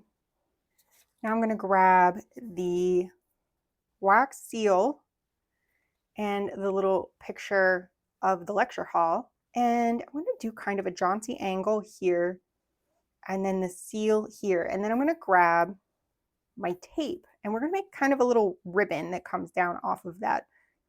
So I'm going to tear off pieces. They're about that long. They're going to go under this, and you want them to fit on the page. And then I'm just going to tear 2 of the blue ones, the same length. And I always keep my extra tape pieces for later. Maybe not this one, it's really small, but this one I will. I'll put it with my others. And I'm going to do the blue in the back, pink in the front, and make kind of a little triple hang down moment, and then glue this on top. So it makes this cute little ribbon. So I'm going to glue this together first. So let me move this. It just doesn't, my fingers don't want to hold it together today. So I'm going to flip this over. And let's see if I can glue it together correctly. I'm going to put some glue on the back of the seal. And it does go like this. There's kind of a thicker part of the seal. See if I can get that to focus for you. So that is the direction. I'm going to flip that over. I'm going to put my pink piece on first. And that's just going to go face down right in the middle. And then I'm going to make little angles. I'm going to add a little glue on top of that. And I'm going to make a gentle angle, kind of like an award ribbon, or just thought it would be a cute little embellishment for this space. And I think I'd like to angle these in more. There we go. So it hangs down more. And so now I have that. Just going to be a fun decoration add on here. And then I've got this little photo. So I'm going to glue this down first. If you wanted, you could make this a pocket and add something else in. I'm going to glue mine down entirely and just do a cute angle. As long as you don't get too close to this crease here, you can place it pretty much any way you want. And then I'm going to get a good amount of glue on here. Hopefully this is dry enough. And I'm just going to place that right there. So now we have kind of like a little fluttery action. And if you don't like those colors of ribbons, I did it intentionally so it kind of blends in. But if you don't like it and you want to use some gold ones from earlier or something like that, you can swap those out. Next, let's work on our little flip here. And we have a tab. This tab is going to pinch right around here so that it adds a little bit of interest to the front. It says, grab me, flip me. So this just folds in half. I put a little green ink on this one. And I'm just going to pinch that around. I'm going to center it between the design elements on the front here. That way it's kind of visually balanced on the front, and then it's a little higher whenever you flip it over. Next, I'm going to grab this little piece as well as the notes that Sabine took during the seminar. And these notes, we're going to fold them, but not in half. We're going to asymmetrically fold them. I'm coming to realize that when there are faces, my camera wants to focus on the faces. So let's get the faces out of the way. And we are going to crease this right around where it says high risk if will is unfocused. Power without precision is worse than no power at all. So we're going to fold right there. I used a little pink ink. You can use whatever you like. And you can see how there's a lot of space up here. I'm then going to grab this little piece and glue it so that it is partially overlapping at the top. I'm going to place a little glue along the bottom. This whole thing is going to get glued down, so don't worry about putting too much glue on here. And then I'm just going to center it up. And I want to keep it just on the paper. We want to make sure we don't cover up any of our text. And then the rest of that piece is going to glue down right on this panel. So I'm just gluing the top decorative piece. If you get a little glue on the notes, that's okay. If it's in this top area, that's totally fine. I'm going to fold up and I'm going to center that as best that I can. And then once that's dry, you have a little interactive flip that you can kind of pull the notes out from under, and it makes a long sheet of notes, which I thought was super cute. Once our big pocket is dry, we can tuck our couple of ephemera pieces in there, like so. And then I'm going to flip this over, and we are down to the last piece, which is pick a portrait for Lucen Halewind. So I have quite a few portraits for you. They're on a mix of materials because I just kind of puzzled them in onto the pages to make it more paper efficient for you. But there are a lot of choices here. If you will use another one of these portraits later for another character, so it's up to you. If you want to poke ahead a little bit and look, every character has a card like this. All of the seminar speakers do. So if you want to read ahead and pre-plan your character portraits, that's fine. But I am going to choose, this gentleman maybe.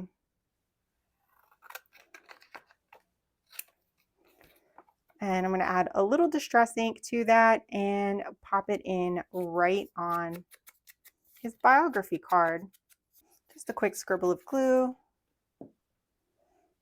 And there we go. And that is it for spread 3. All right, we're ready to move on to spread 4. Spread 4 has 5 pages. All of them have pieces on them, but you also do need that ivy paper from the previous spread. We kept this and put it to the side. We are going to use that in this spread. So get that back out.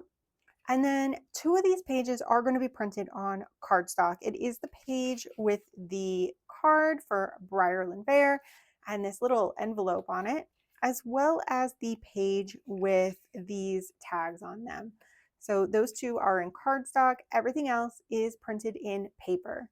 Backer paper 1 does need to be printed on the reverse side of Briar's card. That also has the effect of printing the back of your envelope so that when you open it up, it's going to be pretty inside. So there are a bunch of pieces here, and we've got a new set of portraits, which I'm going to put off camera because my camera likes to focus on these when they're over here instead of what I'm trying to show you. So we do have portraits to choose from, and I'm going to put those off to the side and just kind of smush everything over, pull my journal forward, and remember, we're going to turn to a new page. Make sure you're just turning a single page and not more than one, because if you skip a page, it's going to be a little difficult to fix that later. So we are to our next blank spread.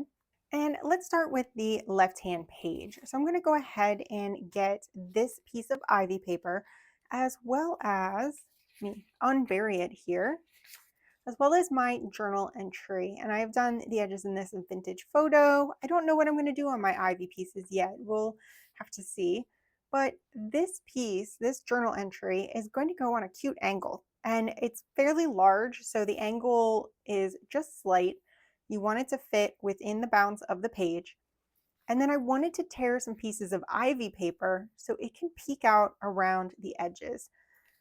So we don't need very big of a piece to get that effect. We don't need to do the whole background here. It's more like the page where we just kind of tore off a couple of chunks, and there we go. We just want little hints of this ivy pattern, and you might tear a few until you get kind of the leaves that you want sticking out, kind of play with it. You have a whole piece here to work with. I don't believe we're using this again, so you can tear out as much as you want.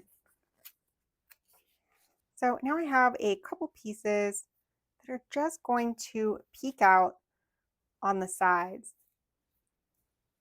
like so. I kind of like how that looks, and I honestly think I'm not going to ink those at all. I'm just going to leave them be, and I'm going to gently lift.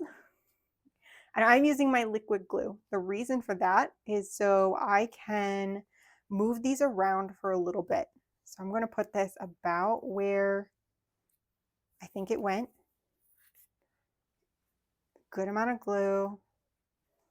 And again, right where I think it went. And then I can bring my journal entry over, position it again, and then if I want to slide that around, I can because of all that nice squishy glue underneath. Let's see if I can pop that out there. And now we have something that looks like that. So now I'm ready to glue this down fully. And again, because I'm doing the cute angle, I think I'm going to stick with my liquid glue on this one instead of the glue stick. I want to make sure I can change the angle and get this on the page exactly the way I want it.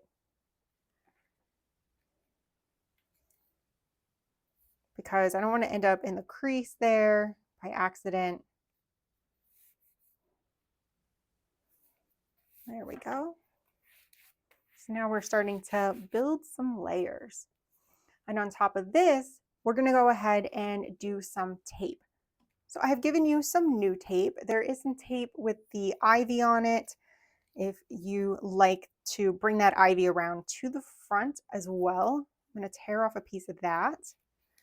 And then you have these maps that goes with our ley line seminar theme. So a piece of that down here, I think, as well. Now, if you want to go back and grab some other tape, there was a bunch of extra, trying to get a hold of it, the gold tape strips. Use some of this if you want, or mix it in with these if you want to bring a little bit of that in. So if you wanted to substitute the ivy and do the gold, you can do that if you want to. I tried to put a little extra tape so that you had some creative room to kind of explore. So I'm going to go ahead, and I did not ink the ends of this, and I think I'm going to skip that on this one. I don't know why, just because. I did ink with the pink. I inked with the pink on the map type pieces, and then I used a vintage photo with the ivy. So the edges are done. I just didn't do those very ends where I tore it off. And then I'm going to do another piece up here.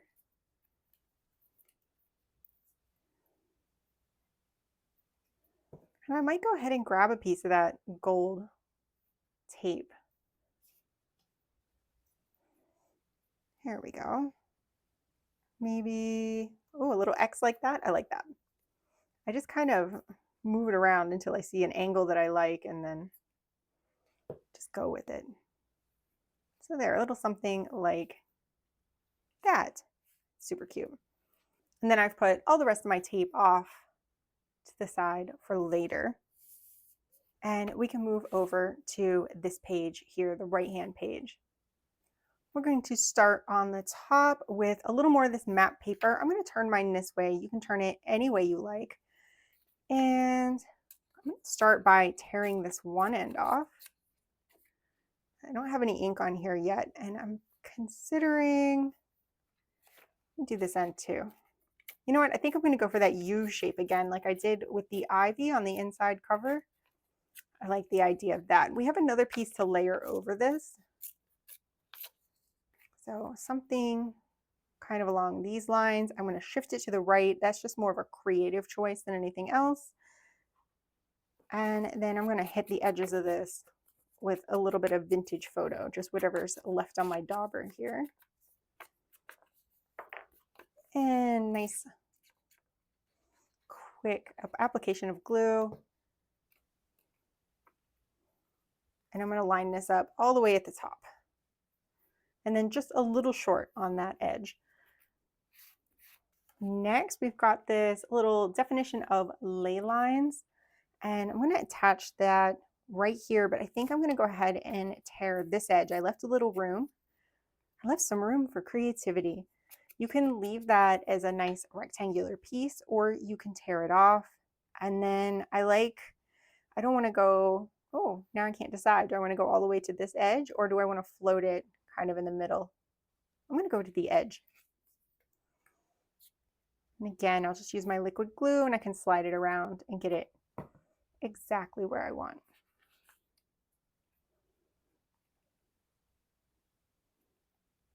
There we go.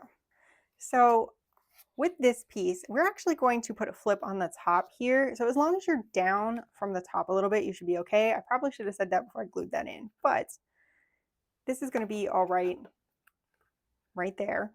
If you want, you can move it down just a little bit so that there's some breathing room between the two, because this flip is going to be placed here. We're going to put this on last because we have an envelope to place still.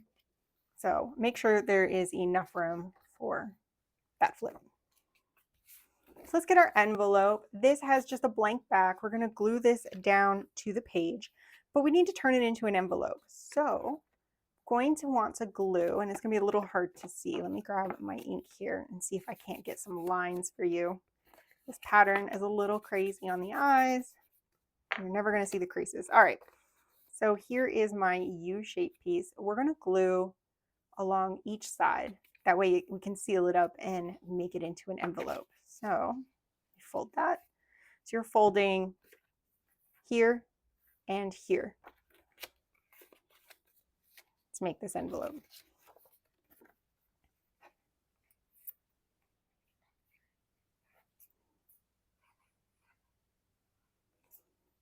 I'm just going to fold that up. And then this is going on the page, but it is going on the page as a pocket. So I'm going to fold this flap down so it's out of the way.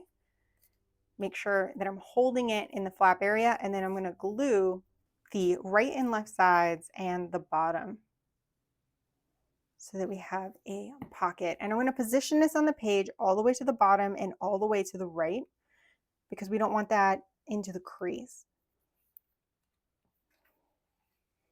If you feel like yours is too wide for some reason, something got cut a little short or a little long, then you can push your envelope off the page a little bit and then turn the page and trim that up. Now I'm going to slide this off to the side so that those things can dry.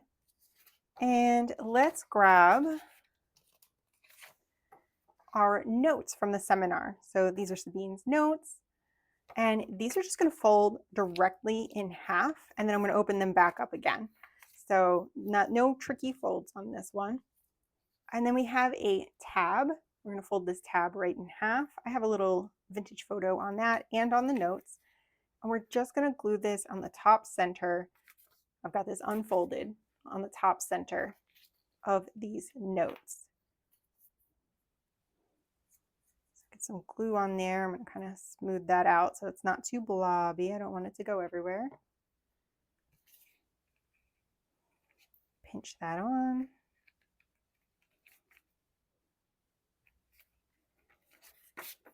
We can leave that to dry. And then we have this fussy cut of a book. And this one is going to go back to back, so it's finished on both sides. If you are unsure, you're cutting by hand and you're unsure how to handle this, I recommend always just cutting out two little, like cut out this corner and this corner.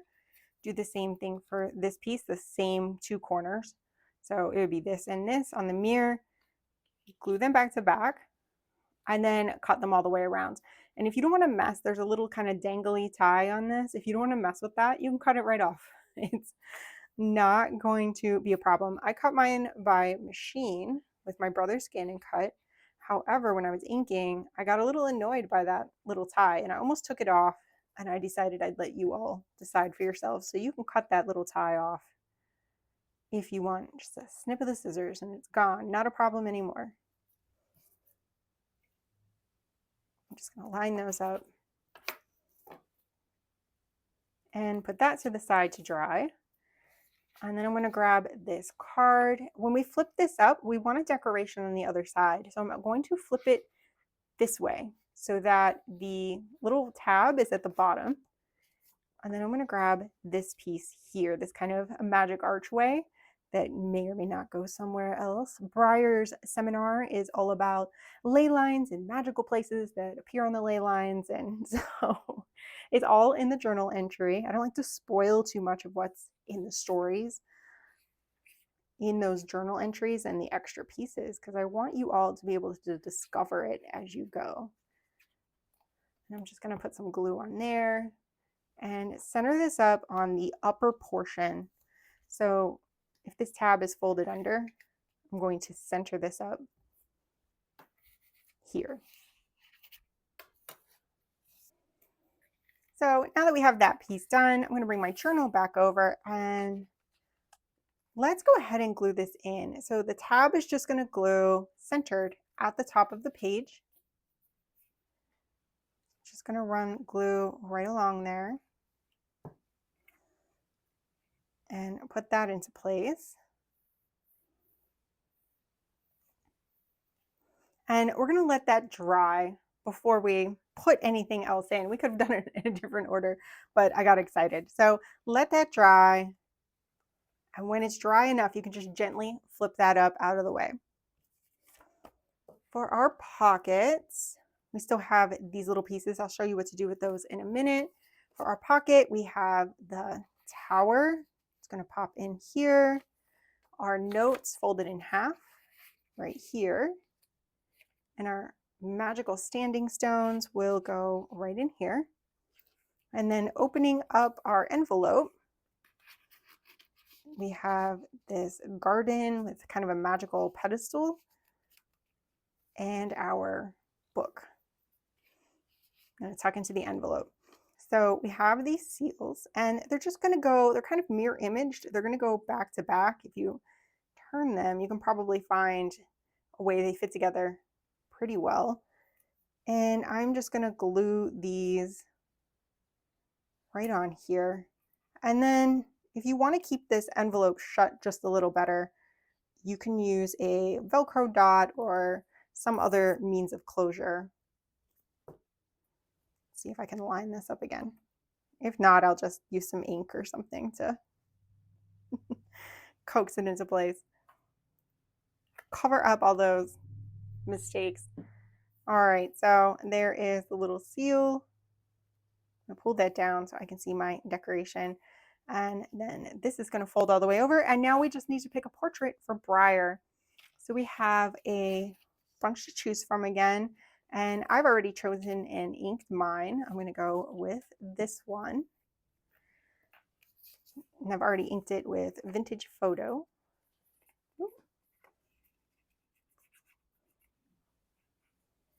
Get my glue on there and pop that into place.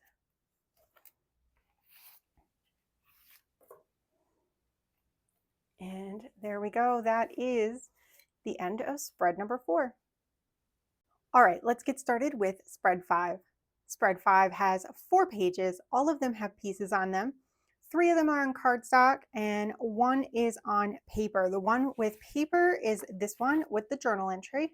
For backer papers, you're going to need to print a backer paper 2 on the back of this big weird piece on cardstock.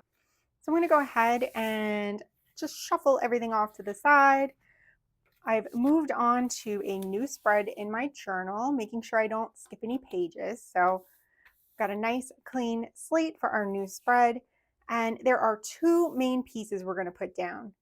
The first is a tuck spot on this side. So we have the willow tree with the ribbons on it. I've done a little pink ink around it.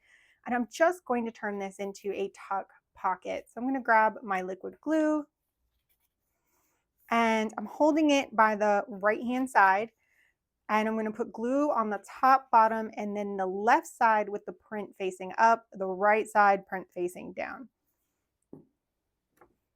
And I'm going to bump that all the way up against the edge of this page. And it should fit pretty neatly top and bottom as well.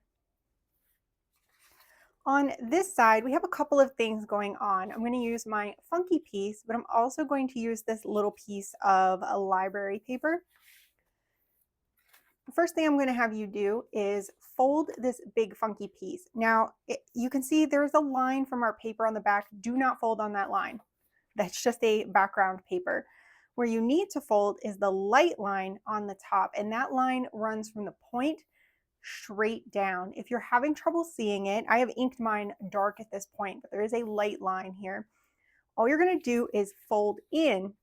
You want to fold in at this point and then line up your bottom edges so that this is nice and neat and you're folding at the point. And that will get you right along that line. You can fold it this way the first time if you need to. And then I like to go back and forth a couple of times because this is going to be a flip piece. Once you have this folded, I'm going to have you grab your little library piece, and I've used vintage photo ink on this, and I've used the green on this piece here. This is just going to be a little detail attached to the page. We're not tearing it. You could tear it if you want a little bit of a ruffled edge, just so you can peek ahead. We do also have this label that's going to run across right about there, the Brightwand Historical Archives. So this is just to create some interest at the top of the page. So I'm going to just use my liquid glue. This is definitely something I can use the glue stick for as well. Extra glue at the top, make sure nothing comes loose. And then I'm going to put it in, I don't know, right about there. There's no rhyme or reason to it. Just kind of offset to the left, just to create some asymmetry on here, especially with this cool angled pocket. So for this pocket, I'm going to fold this in. I'm going to flip it over and hold it by the angled side, and we're going to glue 3 sides. We're also going to glue up a little ways. We don't want this pocket to be too deep unless you decide to do something else, add something to this. We don't need this pocket to be incredibly deep, so I'm going to add glue about 2 inches up. I'm not sure if that's far enough, but we'll find out. And then I'm just going to put this on the page all the way to the bottom and all the way to the right. And this should not impede on the space here in the middle. It should not get jammed up. If it does, you're going to need to pull this off and trim that up, but it should fit okay. But definitely check that and make sure it's not too big. You cannot push this over and then trim because you'll lose your flip on this one. Next, I'm going to take the Brightwand Historical Archives label, and I'm just going to pop that across right about there. Get that out of the way.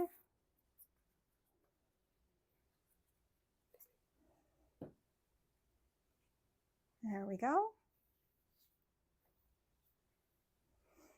And then I'm going to flip my little flip over. I'm going to firm that up with my bone folder, see if it'll lay a little flatter for me.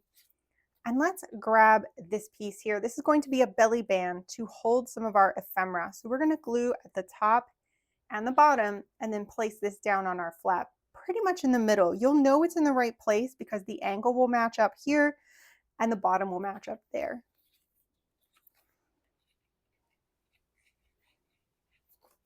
And I'm going about 1/2 inch in. We have a couple of pieces to put in there. I'm just going to slide that into place.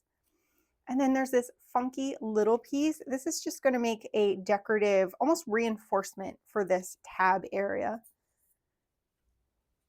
And I will get a little glue on that and pop that right into place. And while this is all drying, let's talk about our ephemera pieces really quickly. So I'll put this off to the side. And we have just a couple things to put together. First of all, we have this book. All you have to do is fold this in half and glue it, and you have a double-sided book. However, I left it joined just in case you wanted to do something fun, make a notebook out of this, add something inside. That's up to you. I'm going to just glue mine shut. But this is definitely a place where you could add your own creativity.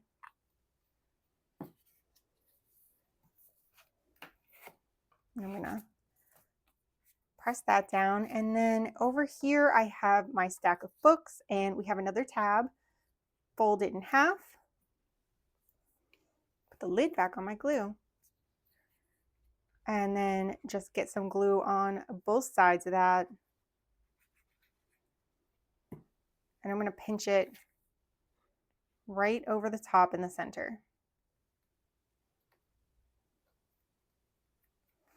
And finally, we have a card for Elowen Maris. Now, I'm not folding this one, and if you want to, you can even cut this off, or if you really want to, you can turn this into a flip. The back of this is empty. You could decorate the back. There's a little room to play, so I left that band on there in case you wanted to do something like we've done with the previous ones, but this time it's just going to tuck right into the pocket. So we need a portrait. So I'm going back to all of my portraits, and I have picked out this one for Elowen, and I'm just going to glue that right on.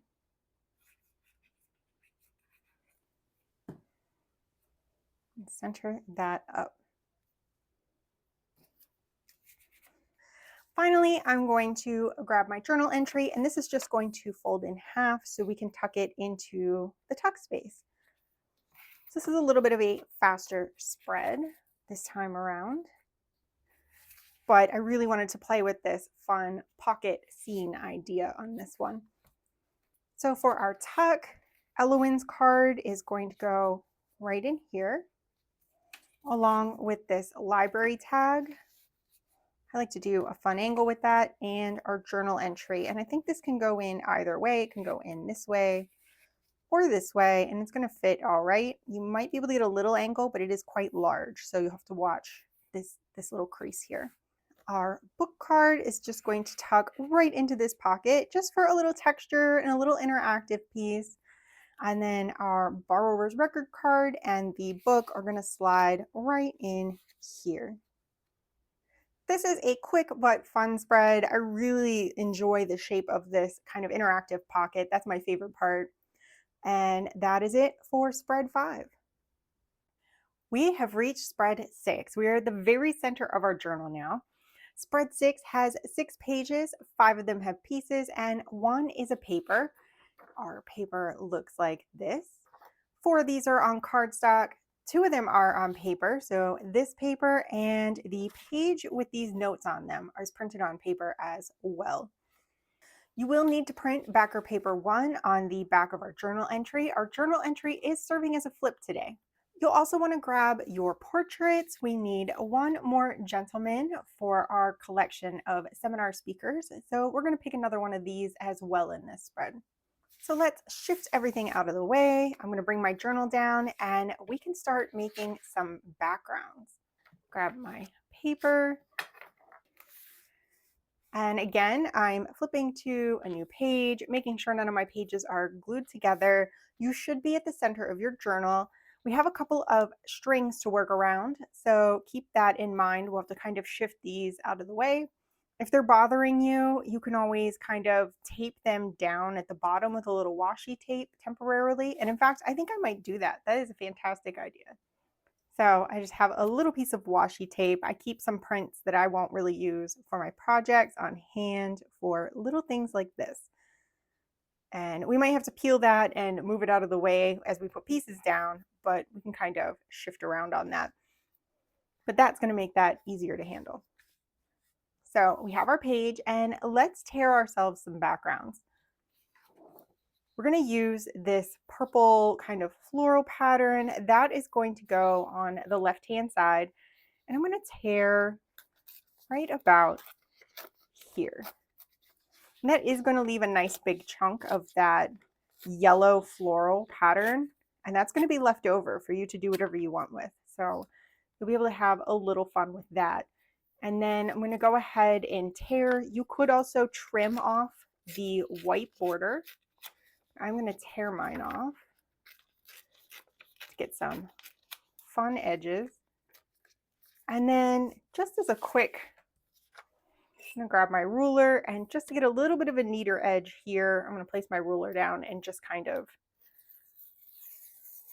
give that a quick pull instead of working my fingers to the bone on that one. Bring my journal back over, and I'm going to place this right along this left-hand side. I think I want some ink. I used a lot of vintage photo on this spread, and I think I'm going to carry that through. So I have my dauber. It's already got quite a bit of ink on it. I'll just give that a quick brush around the edges. And then I'll use my Fabri-Tac. Again, you can use a glue stick if you want. And I'm just going to get quite a bit of glue on there and put this down towards the left-hand side. And I think I'll go all the way to the edge. I'll center it top and bottom. And just rub that down a little bit. Next, we're going to make a tuck pocket with this piece. So the stars go towards the top, our willow branch is hanging down, there's a little note here, and we're going to glue the top, bottom, and the right hand side. So I'm going to hold that left, and then I'm just going to flip it this way. So it's easier for me to glue where I need to glue. And then I have to remember which way I flipped it so I can flip it back the correct way. And this is where I might have to peel my washi tape up a bit. We don't want to go all the way to that center crease. We don't want to get on the ties. We're going to go just almost to the center crease. And our journal is starting to get a little bit fluffy, so you might need to coax that down a bit. If your edges want to pop up, you might have to press them down a second time and just kind of work with them. And then I'm going to put that washi tape back down. Make sure you don't have any glue seeping out if you're using liquid glue, and then you'll glue your washi tape down, though it probably will still peel off. That's the fun. You'll find out later, huh? Now let's work on the left-hand side. There's a couple of ways you can do this, and I'm going to show you. So we're going to place a belly band. It's actually a pair of belly bands. We're going to go right across here. So I'm going to just sit those into place. This is also a great time to check and make sure that your belly bands are not getting into your strings in the middle and not hanging over the edge. You might need to trim them up just a little bit. I try to size them correctly. I actually aggressively trimmed mine a little too short. So I'm just going to work with what I have, and I think I'll just push it all the way to the outside edge just to make it look a little neater. So we're going to have that, and then there's things that are going to go inside. So you can either cut a strip of this kind of notebook paper and run it all the way down the middle, or you might like to run a strip across the top and across the bottom. And I think I'm going to do the top bottom effect. We've done a lot of vertical, and I think I'd like to do a double horizontal on that one. So what I'm going to do is I'm going to tear right along here, and then I'm going to put this in my stash, which I could maybe use later if I want to. I do have plans to decorate this with other materials at the end, but you might find a spot you want to use this print later on, or that you want to go back and use it. So I'll put that in my stash. And then I want a lot of these lines. So I'm going to tear across, and I'm just going to tear a couple of strips, just willy-nilly, and then tear that white edge off. Same with this one. And now I've got a couple of fun little scrappy pieces to put in. So let's get the belly bands out of the way. And let's do a little brown ink again. Feeling very vintage photo in this spread. Just enough to make these pop out.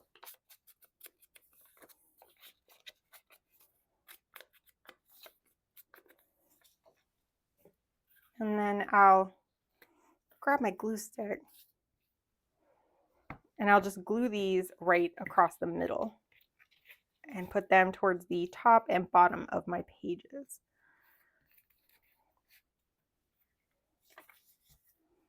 Just for some visual interest behind all the other fun stuff we're going to pop in here. And I'll want to move my washi tape out of the way so I don't glue that down. And I don't want to hang off the bottom of the page either, so I'm going to pull that up a little. This is the downside of the glue stick. It doesn't want to pull as easily as the liquid glue. There we go. And let's press that tape back down, keep our strings out of the way. Now we can apply our belly band. So we have this fun magic shield piece. It really doesn't have an up and down. I'm going to place mine this way, and I'm just going to grab my liquid glue and run some glue along each short end. This is going to be a band that we can tuck things down inside. And I'm going to run that right across the center of the journal and almost all the way up against that right hand edge. Make sure that you're not into the crease there. And then we're going to repeat that for this wand piece. We're going to do either short end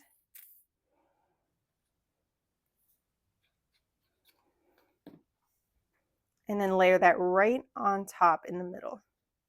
Now let's go back over to the left hand side. We have a flip to add.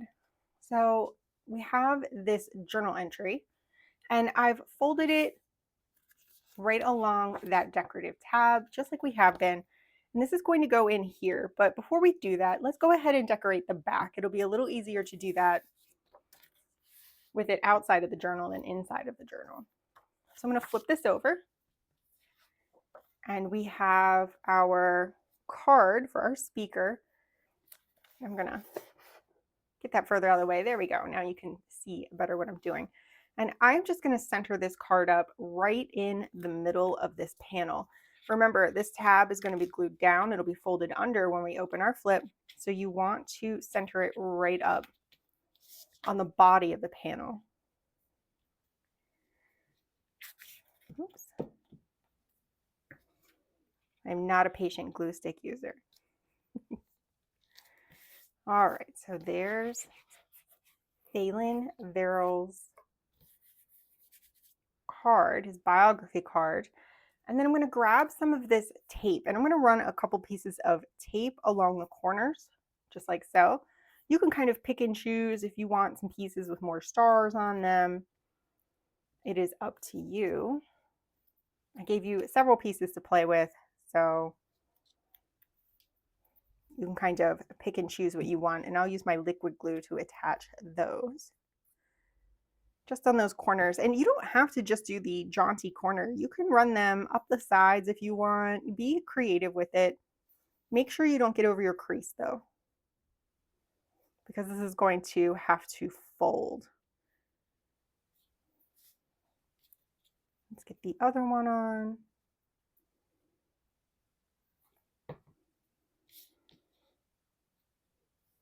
Put that in there. And then again, if you want to grab some of the other tapes, like the gold tape, and you want to do a little crisscross or extra tape. In fact, I really like how that looks. You can build some layers. Any of the previous tapes can be layered with these to make it more interesting.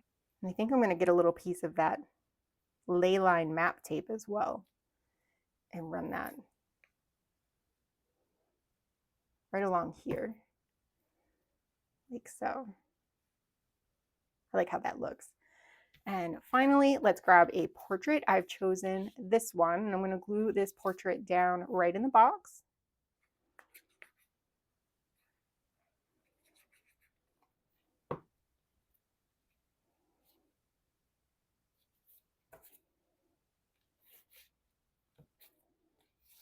There we go. And then I'm going to put this to the side. This is going to be ready to go into our journal. I also have some other ephemera pieces. We don't need to do much with those other than add ink if we want to.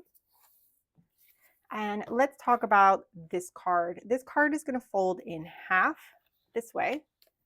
And then we'll just glue the back sides together. Again, cards like this, if you want to do something inside, turn it into some sort of cool pocket or pouch or booklet, you are very much invited to do so. There's definitely room for creativity here.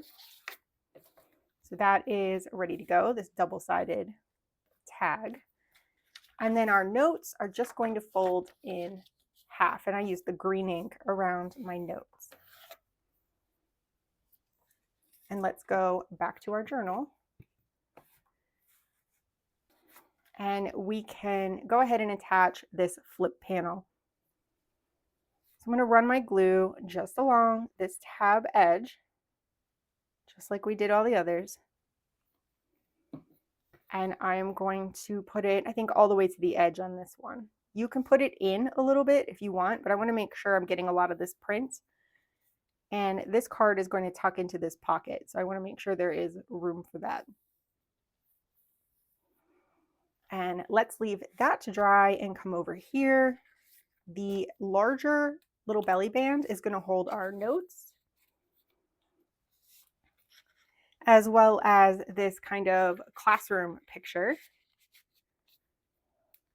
And then the smaller belly band, I'm going to layer up these circles. We've got some hand gestures and an hourglass. These all kind of go along with our story that's happening in the journal entries here. And then let's flip this open, and our praxis hall where our spellcasting classes happen, that tag is going to slide right in here. I need to press that down again. It wasn't quite dry and ready to go, but there we go. That is the end of spread 6. Now let's move on to spread 7. Spread 7 has 4 pages, 3 of them with pieces and 1 paper. 2 of the pages, the ones with these door shapes on them, are on cardstock. The other 2 are on paper. It is optional, but you can print a paper, any backer paper, any paper, even one of these plain ones, on the back of this sheet with the door on it. And the reason for that is these doors are going to open and you might like to have something on the inside. So you can either decorate that yourself with some stencils or a pretty paper, whatever you want to do, or you can print something so when they open, they're going to have something on the inside. So I'll just shift things over here, and we have again turned our page, making sure nothing is glued together. And we're going to add those backgrounds. I've got a couple of simple Willow style backgrounds to go on. If you want to go back and grab something left over from one of the previous backgrounds, you can do that for this spread. It won't really make a difference. So go ahead and be a little creative. But for me, I'm going to do a strip here and then a strip here. It's going to be a little bit symmetrical. So I'm just going to tear something like that for this side, and then maybe something a little more narrow on this side.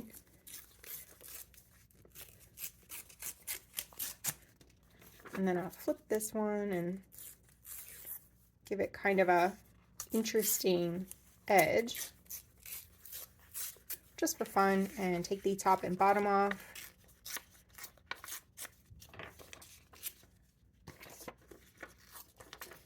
And I think I might use my green ink this time just to bring a little color to these backgrounds. So I have something that looks like this. I really went crazy and have a lot of tear out here, and I really like that, so I'm going to leave it. And then on this side, I think I'm going to do my ruler trick again. So I have something a little straighter on this side. And I'm going to do that on the top and bottom as well, just so we have a little variety since we have the same print on both sides. Another way to add variety to this would be different inks on each one. So you could maybe do green and pink, or vintage photo and green, whatever you want to do, mix it up a little bit. So now I have something that looks like this, and I am going to, I think, put green ink on both of these. And there are those all done up, and let's get these glued down. I think I'll use my glue stick.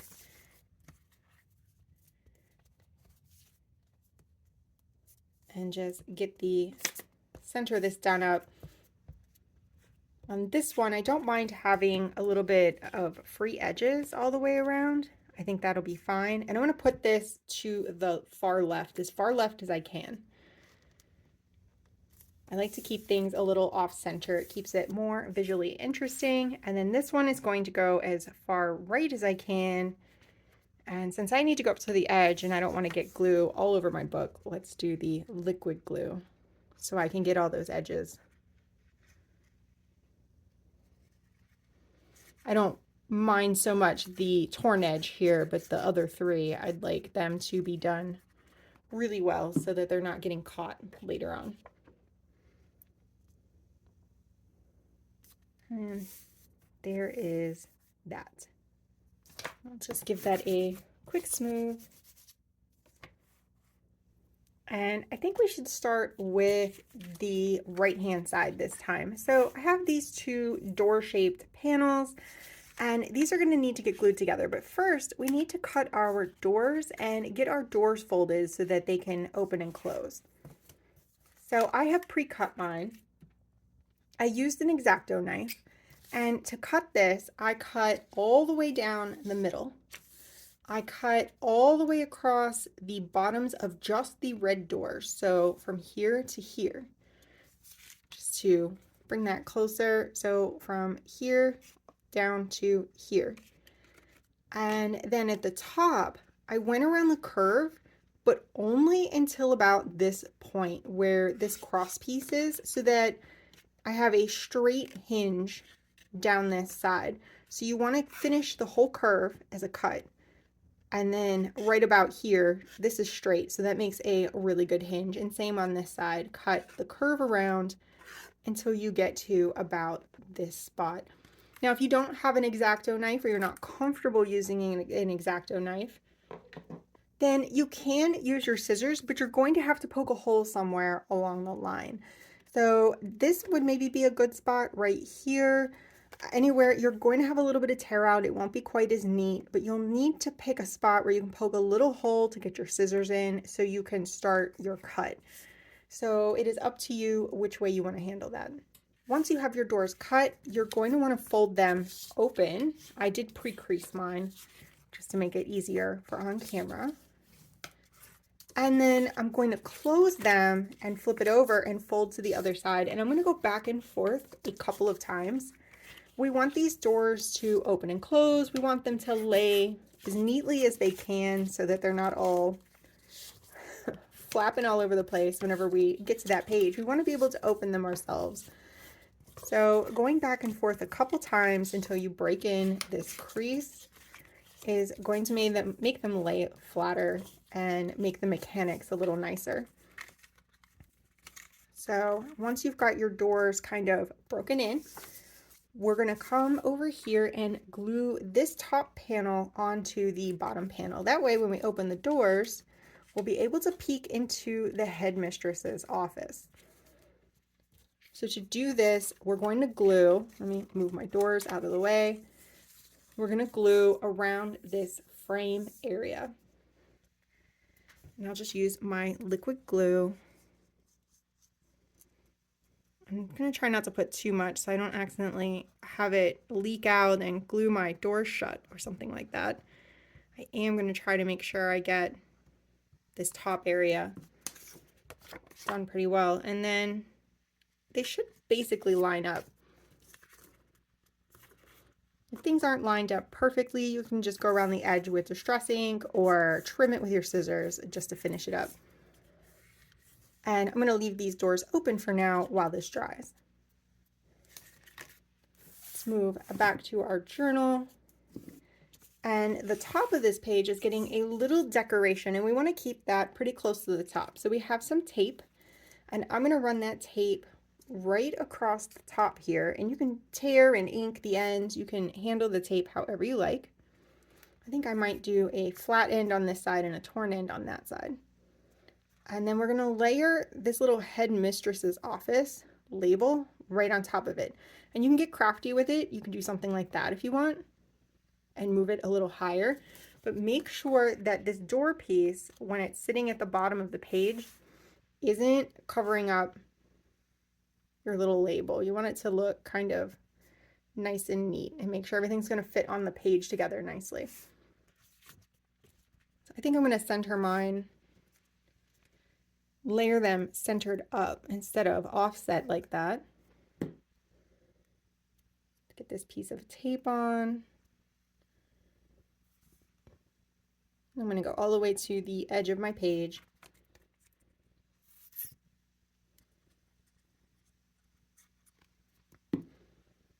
And then I'm going to pop that on, and then I'll check and make sure my placement is good. I'm just going to gently sit this here. And that looks fine at the top. I'm going to swap over here to the left-hand page, and we're going to do a little bit of layering. First thing we need to do is put together this card. This card is about Magister Thalia Brightwand, the founder of Brightwand Academy. This is her favorite wand. It's on display at the main hall. And you're just going to fold this in half and give that a glue.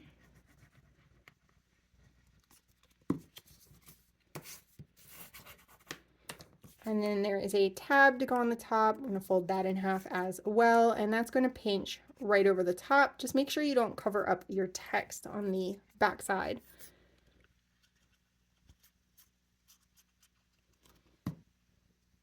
And I will place that right there. And let's leave this to dry. And coming back to our right-hand page, we have all of these pieces.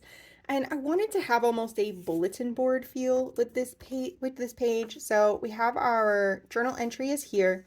I'm folding it asymmetrically again because it's too long for this page. So I'm going to fold it up right at about this paragraph on the way back, the line gold, blue, purple, green. I think other students have noticed. Right along there is where I folded it. I put a little ink so you can see it better.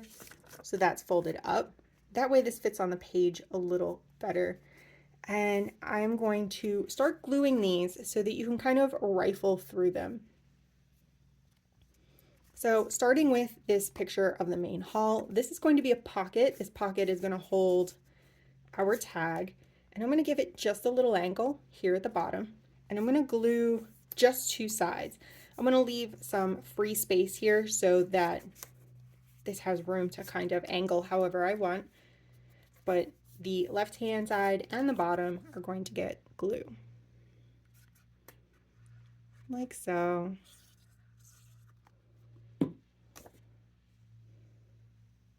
Just a little angle.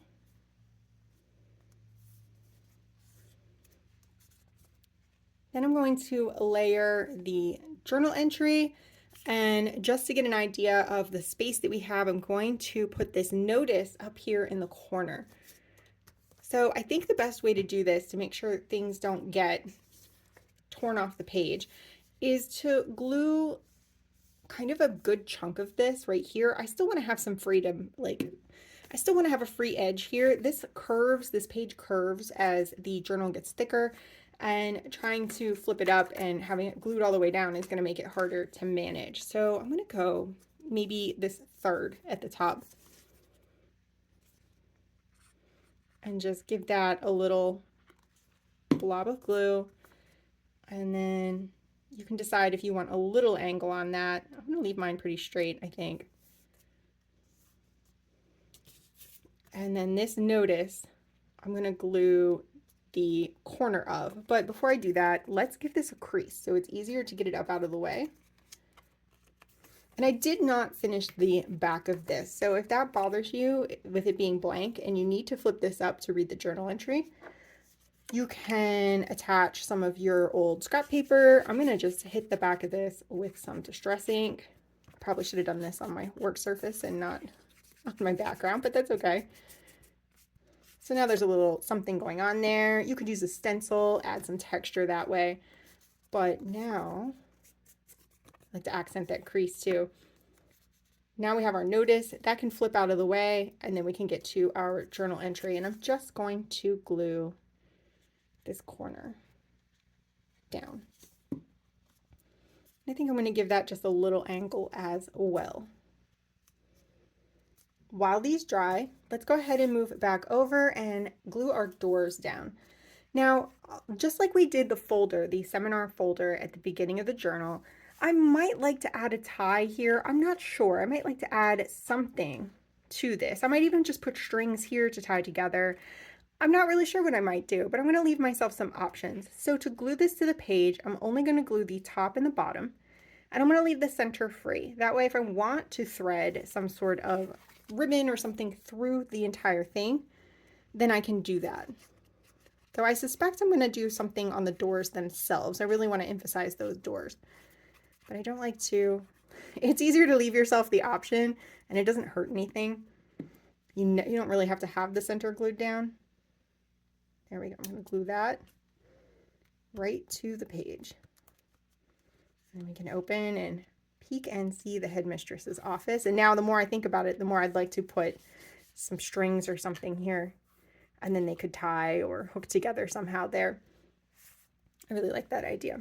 Once these are dry, you're going to be able to sneak this tag inside. So it's a little secret kind of hidden Easter egg.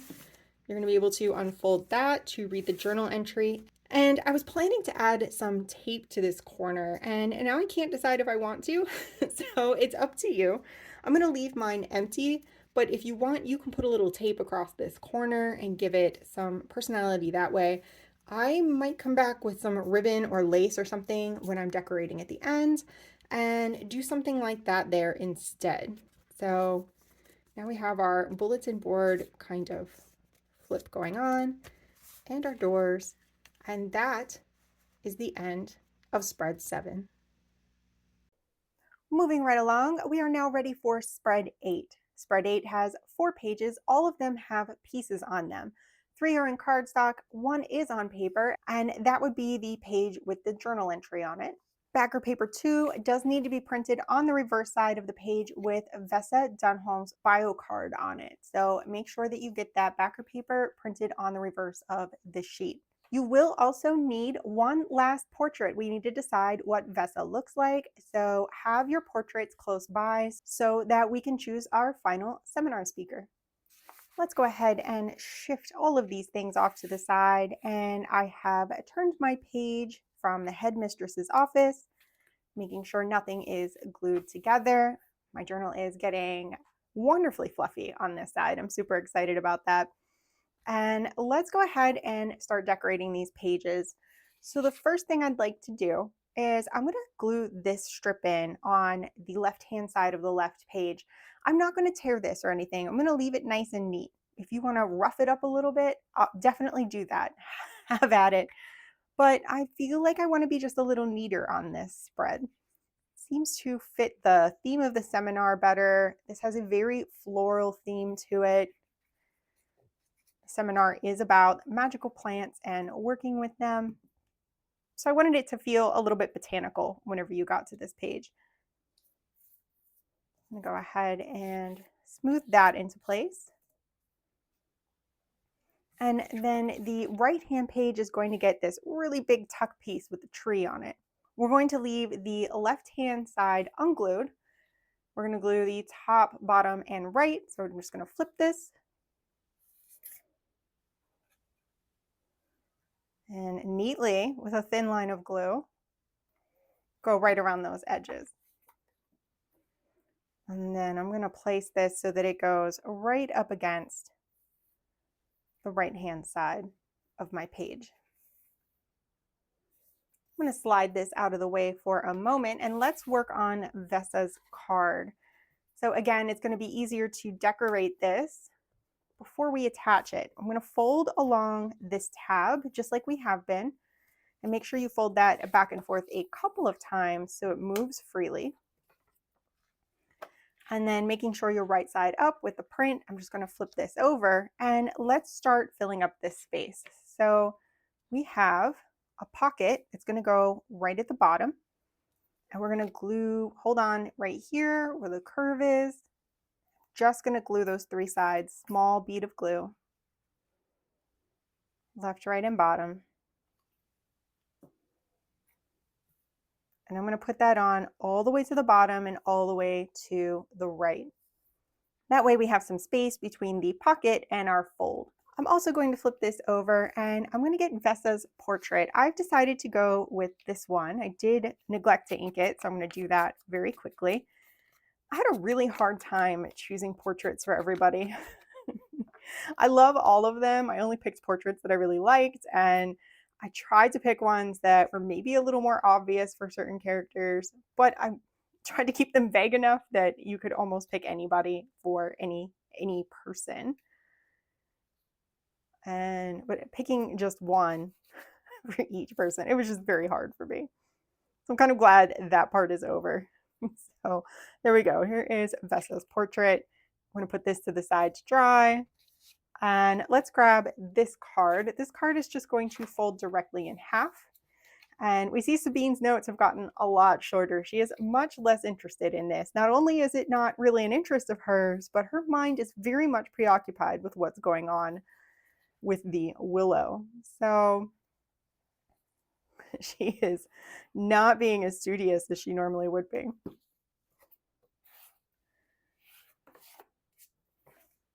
So there is that, and we have a tab around here somewhere. Here it is. And we're going to pop that in on the top of this. So just fold that right in half. And then we're going to glue that right over the top. And I think that tab deserves a little bit of ink as well. And some glue on both halves. And I'm going to pinch that right over the top. Remember to check both sides and make sure it's centered, but also not covering up anything important. And this one is a little easier than some of the others. Put that to the side. Let's bring our journal back. And on the left-hand page, I'm going to glue this down entirely. You can glue it down partially if you want a little flutter. That's totally fine. I'm going to glue mine down all the way. And then I provided some more gold tape. But again, if you want tape in a different color, if you want to use something else there, I encourage you to go through your scraps and pick what you want for that space. The ivy tape would be really pretty here as well if you have some ivy left.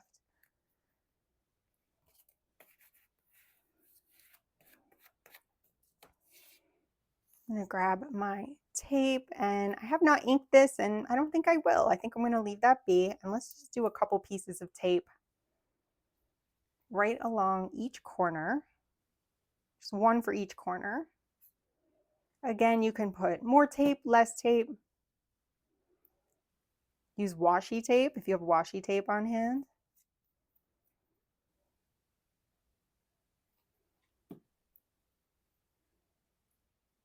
All right. And now we're going to go ahead and glue in Vessa's card. I'm going to put that all the way to the edge, and I'm just going to glue along my tab.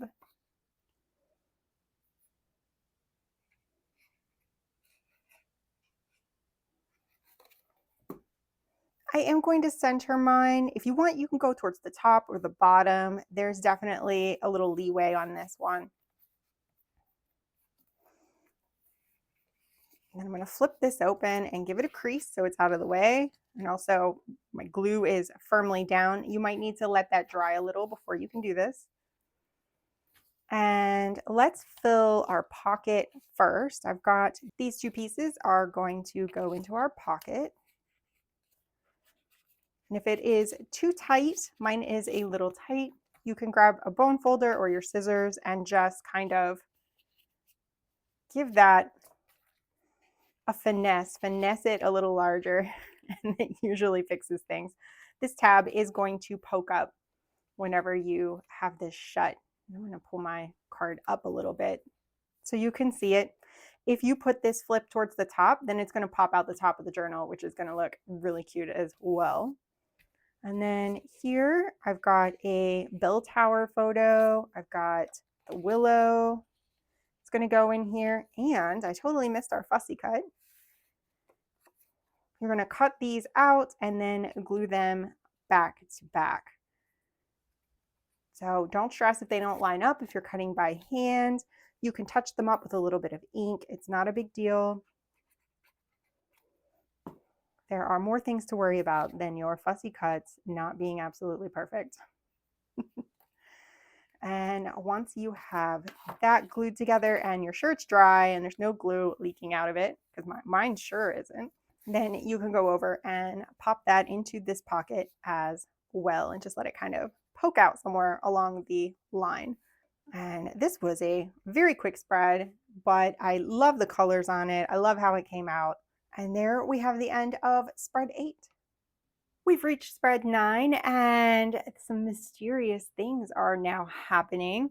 So we have a little bit of a shorter journal entry this time. There are 3 pages. All of them have pieces 2 are on cardstock, and 1 is on paper, which is the journal entry page. There is no backer paper to use in this. We are going to build a little something that's going to need a closure. So that is where your Velcro dot will come in handy. You can probably get by without this Velcro dot, but I'm going to use it in mine to keep things shut. So moving things out of the way, let's start with our background on our right-hand paper. Again, I've turned my page and making sure things aren't stuck together. We only have 2 more spreads after this one, so you should have 2 more spaces left. And I'm going to grab my ivy piece and we're going to fill this page up. Now you can just put the whole thing down and leave it like that. You can tear part of it and leave part of it straight. It is totally up to you how you want to handle this. And I think I'm going to do kind of a torn edge on this side.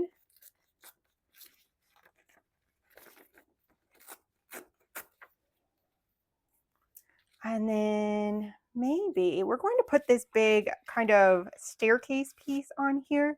So it is going to sit in the middle of this. And I think I'm just going to tear up the other side and leave the top and bottom straight. I do pre-plan these, but when I get in the moment, sometimes some of the little details I have to make decisions on still. So I like how that looks, and then this is going to go right in the middle. So I'm going to put that down, and I think I'm going to skip ink on that. I'm going to leave it just as it is. I do want to be able to slide it around a bit, so I'm going to use my liquid glue on this.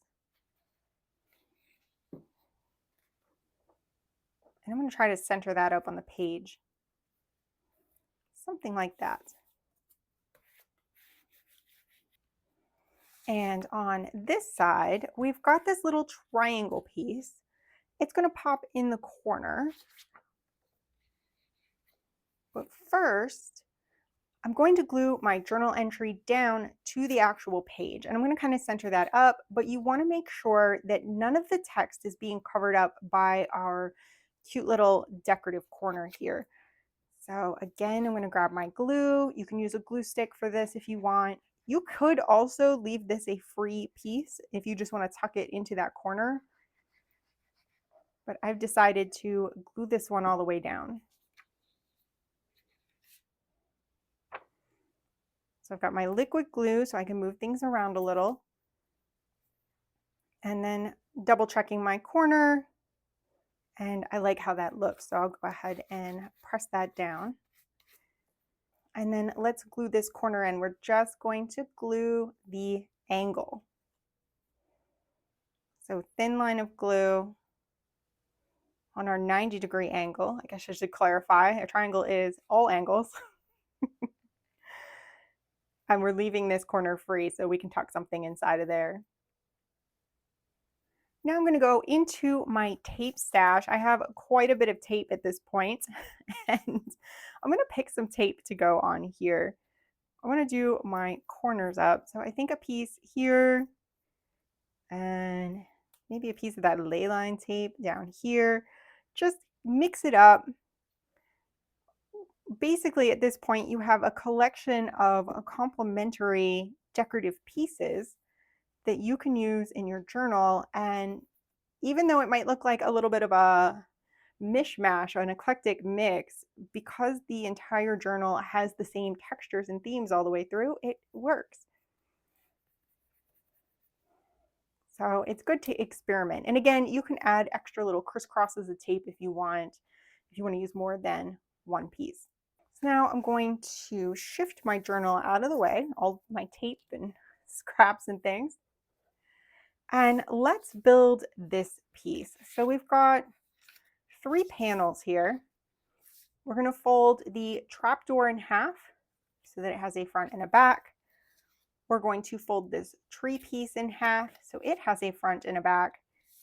And then we're going to fold the tabs on either end of the staircase. I also put some distress ink real heavy along this back side where the creases are, because once we glue these on, I'll kind of show you, when they fold over, you're going to see that edge. Now you can cover that with paint or tape or markers or anything you have on hand once it's put together. So it is up to you how you want to handle that. But I went with a heavy vintage photo ink on that. So the first thing we're going to do is we're going to glue this tab inside of this piece. So I'm going to, as if I'm going to glue both of these together, I'm going to go all around the edges, scribble on the inside, and then I'm going to come to this other end and do the end. Then I'm going to place it trapdoor side up. There's a little handle on our trapdoor here. I'm going to push it right up in here, fold my tab down, and then fold down right over top of it. And then I'm going to open that up before I go smushing everything down. That way I don't get glue seeping out all over my bottom piece. So there is the first piece. And we're going to repeat that for this second one. So for this one, the tree goes on the outside, and when you flip it down, you have this decorative panel here. So let's see, keep everything in camera. Same thing, like we're going to glue back to back. Glue all around the perimeter, in the middle, and then on the far end so that we can catch that tab. I'm going to turn this upside down. My stairs are upside down. I'm going to turn this, make sure I have everything right, tree side up. Push this right into that angle where the tab is. Press the tab down and then put those together, and then I'm just going to open it up and burnish that down. So now we have a piece that looks like this, that opens up, and we'll have our staircase. The insides of these, we have an embellishment that goes on the top. And let me grab my glue stick. That'll be a little less messy for me. Just stick to the center here. So we've got our trio of students sneaking across campus. And then our bottom one, with that open, there is the empty lecture hall. We'll center that up right here. Let's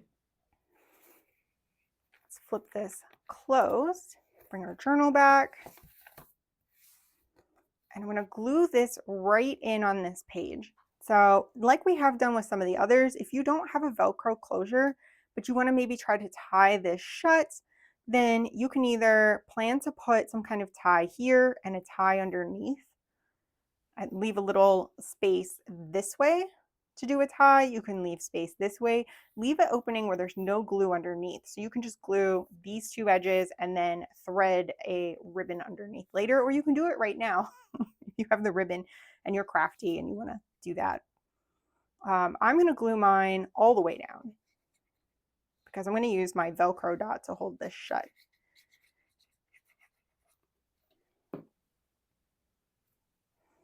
I'm just going to center that on the page. It's very dark and mysterious.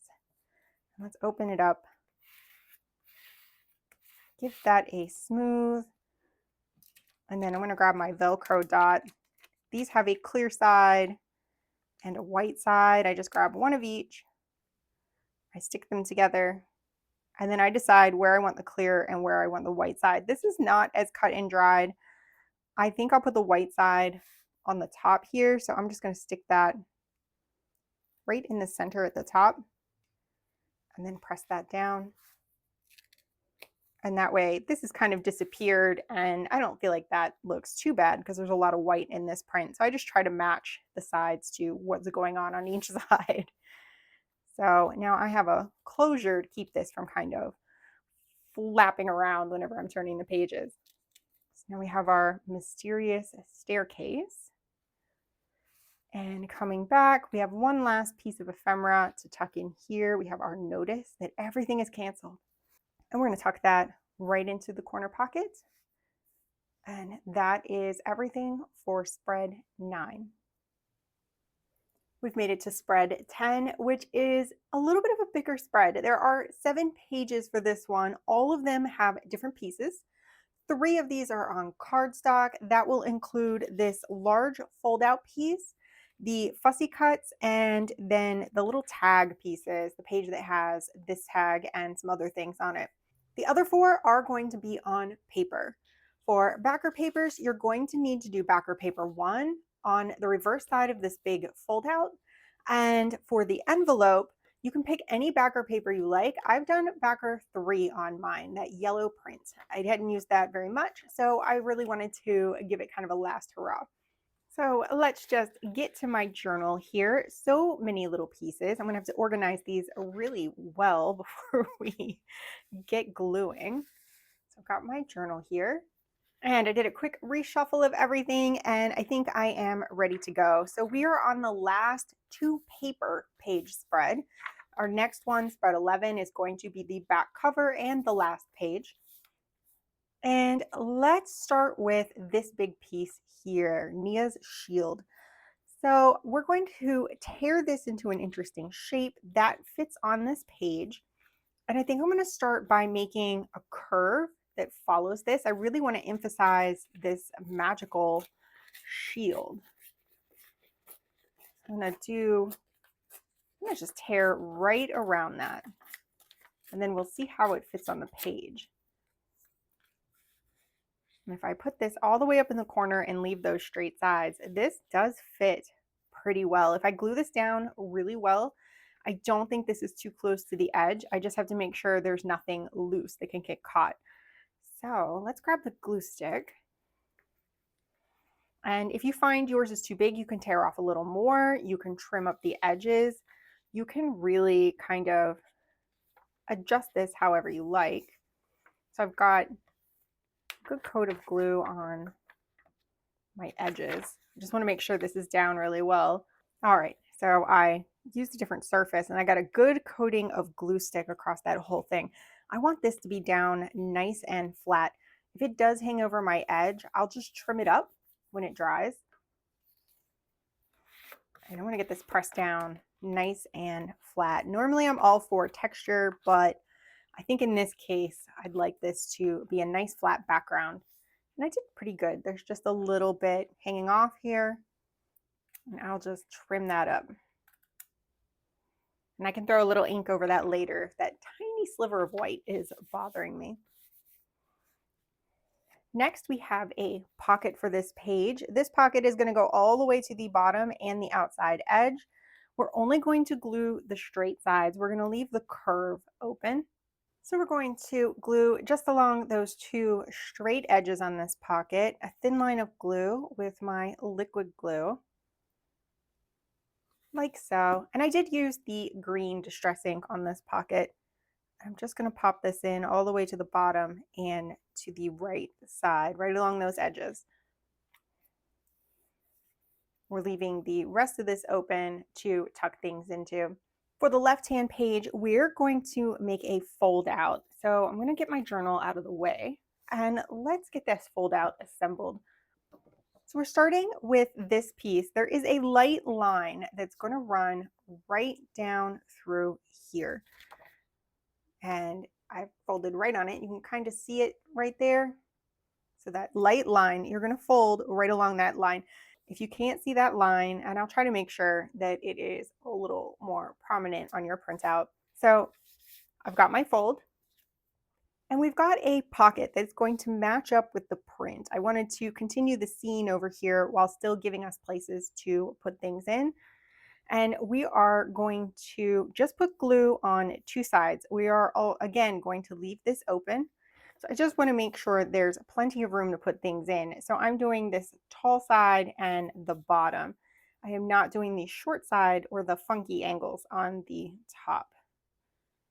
So thin line of glue, and then you'll want to try to line the print up. It should line up if your cuts were fairly accurate or in the ballpark. The print should pretty much line up with the image in the background if you just go all the way to the corner here. For the outside, this is going to be a belly band. So we're going to glue this side and this side so that we can tuck something down through the front. So I'm actually going to glue a little extra here. I want to be all the way under this crescent area. And then a little further than that. And then I'm going to do about a 1/2 inch on the other side. And then let's open this up. There's not really a good way to do this without getting glue. This is just going to line up, our little curve is going to line up, and then it should line up with this side. If this is sticking out or if this is too long, fold is off, something is off, you can trim this up so that it doesn't catch whenever you open and close this little flip. So as long as this isn't sticking out, you're fine. You can always push it over and trim up this edge as well after your glue dries. So you have a couple of options there. Now we have a couple of tiny embellishments, these little crescents. These are going to go on our kind of tab here. We've got under the lecture hall and the source of the spell. Under the lecture hall goes on the outside. So I'm going to get my glue on that. And just pop it right into this little crescent area. And then we're going to flip it open, and source of the spell is going to go on the reverse side.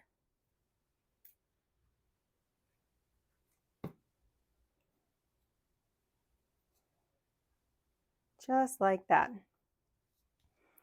Now we have this little band that is going to go on our pocket, and it's just going to go right about there. Let me tuck this card in so you can see where the top of the pocket is. And we're just going to glue under these decorative sides. We're going to tuck a fussy cut in here. So a little glue on each end, right under those decorative elements. And then I'm going to pop that on right about there. And now we can put this to the side so it can dry. Next, we can assemble our envelope.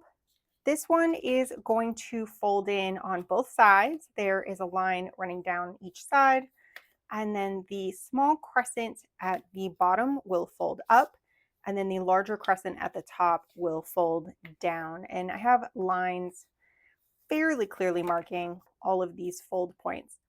Once you get it folded, we're going to put the decorative edge over top of the plain edge, and we're going to put a little glue along that plain edge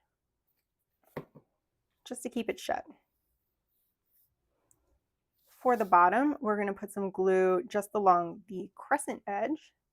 We don't want to get glue inside of our envelope. We'll fold that up. And that is all of the assembly for the envelope. This tag is going to get a tab on the top of it. It's just another fold over tab. There is no print on the back of this card. It is blank. You can add a little bit of stencil with your distress ink or some other decoration if you like, or you can leave it empty. I always made all of my tabs double-sided in case you want to add something to the backs of these later on. So there is our card. The next thing we're going to do is fold our letter to go inside of our envelope, and I am just going to use my envelope as a guide. Flip this over, fold up so that I have about, I don't know, a couple inches, 2.5 inches up, and then I'm going to fold down so that this is just a little bit smaller than my envelope. And then once you're sure your glue is dry, you can slide that right down inside. There are a bunch of larger fussy cuts for this section. It's up to you if you want to make them double-sided or not. You can just cut out one if you want. I do like a double-sided fussy cut, so I went ahead and did that just to make them a little more bulky and a little more special when you take them and go through the journal and pull them out and look at them, and just wanted to have a little more excitement. So we've got Joss's gem here. And then we have Sabine's wand. And you're going to cut these out the same way you cut out all of the other fussy cuts. so far if you're cutting by hand. Again, I cut mine using a Brothers Scan and Cut. There's my wand. And then we have the gemstone that the statue is holding. There we go. And I'll just put those together like that. So now we have all of our ephemera ready to go, and I'm going to bring my journal back. Please ignore the condition of this page. I had a video failure, so I had to peel this off. I did glue this label here at the top. I tore the end and put a little bit of distress ink on the end and then glued this right across the top. This little saying. That is, I think, the only thing that you missed. And then I pulled this back off. We're just going to glue this whole panel down centered on the page. Now, if you want to put something under it or do some kind of embellishment on the edges of this page before you put this down, that is fine. I'm going to come back and add something later, I think. So for now, I'm just going to glue this whole thing down. I'm just going to center that up. I was very happy I was able to peel that off when I realized that the camera was not recording. I don't know what happened. I think I just paused it and forgot to push the button. So this is curved. If you find that it keeps wanting to pop up, give it a good smush and then lay your page flat the other way until it dries. Make sure you don't have any glue seeping out so that you don't glue these two pages together. But you can just let that glue dry a little bit with it face down and then come back and be ready to put your ephemera in here. Now, this is a big kind of climax to the story. We actually have two different journal entries. The one with the oranges and reds and greens, we're going to fold it in half long ways, and that is what's going to slide down into our band here.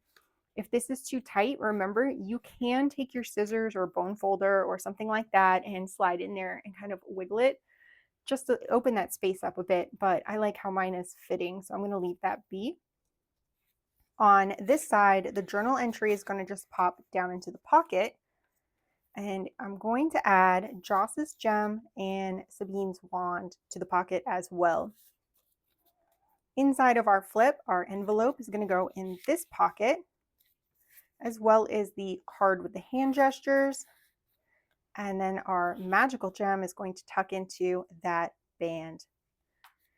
And there we have it. This is the end of spread 10. It's here. We have made it to the end. We are on the last spread, spread 11. Spread 11 has 4 pages. All of them have various pieces on them. One will be printed in cardstock. That's going to be the one with all the tags and the tab and our metal on it. And the other 3 are in paper.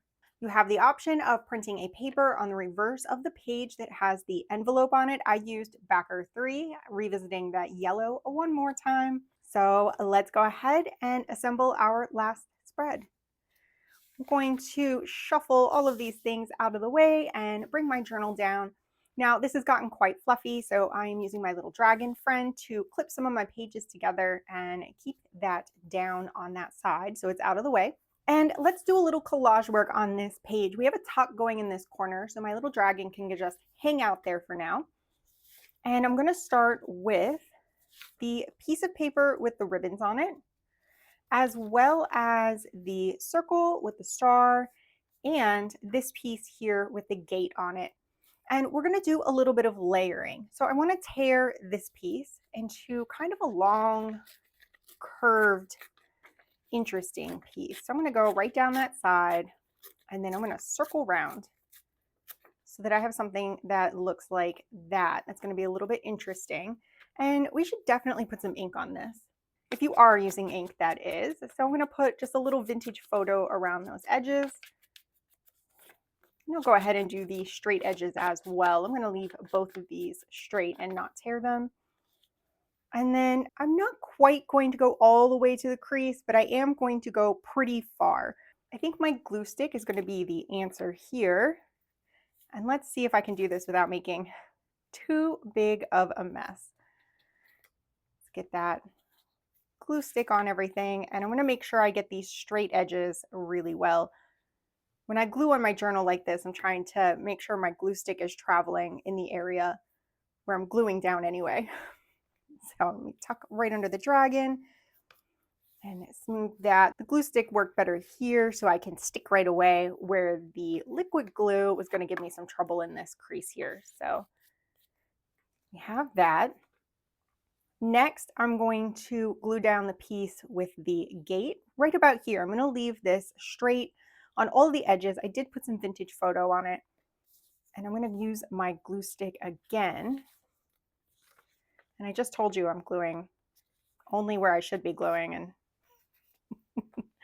and then I glued not where I should glue. There we go. So I'll just put that, find the edge of my page here. I'm going to go right there. And to round that out, I want to create a little visual interest here, and I think I like that angle. I'm going to layer that right here. And since we already have the glue stick out, just do that. Pop that into place. Now we have some pretty layering in the background. On our back cover, we're going to add a pocket. That's going to go at the bottom. I have a little green ink on that. And we're just going to glue the 3 sides with our liquid glue. Nice thin line, like so. And I want to put that at the bottom of this backer paper and then line up the right-hand side, making sure that my pocket hasn't ended up in the crease at all. Then at the top, we are revisiting our ivy pattern one last time. I think I'm going to do that cute curved U shape again, just like we did on the front cover.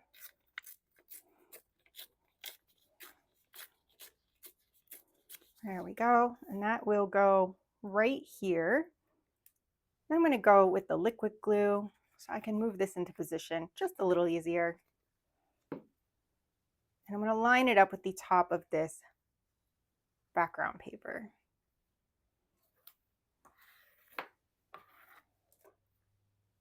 Just like that. Finally, I am going to take my little dragon friend off here, and let's add our corner tuck.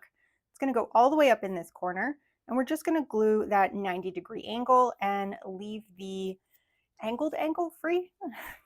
I think you all know what I mean by now. I'm going to tuck that right into the corner. And we can put the whole journal to the side to dry. Now let's work on our ephemera. So we have a large journal entry to finish this out, and I'm just going to fold it in half and then glue the backs together. I'll use my glue stick since it's sitting right here and it is open. There we go. Just give that a quick smooth. So now we have double-sided. This one is the front. It starts with Elowen is gone. Next, I have an envelope, just like any other envelope. We are going to fold this from the bottom. Both of these tabs are going to fold in. Those are actually fold in first. So tabs in, bottom up, top down. So that'll be the front of our envelope. This is the back. And when you fold up, you see this doesn't quite come to the tops of those tabs. So we don't want to glue all the way to the tops of the tabs. Just going to glue below where it's going to meet. Try not to get glue in your envelope like I just did. If you do, you can always pop it open later. And we'll put that to the side to dry. And let's grab our card with the statue on it and this tab. Just fold the tab in half. Use vintage photo on the tab and the pink on the card. And we'll just glue both sides of that. Pop that over the top.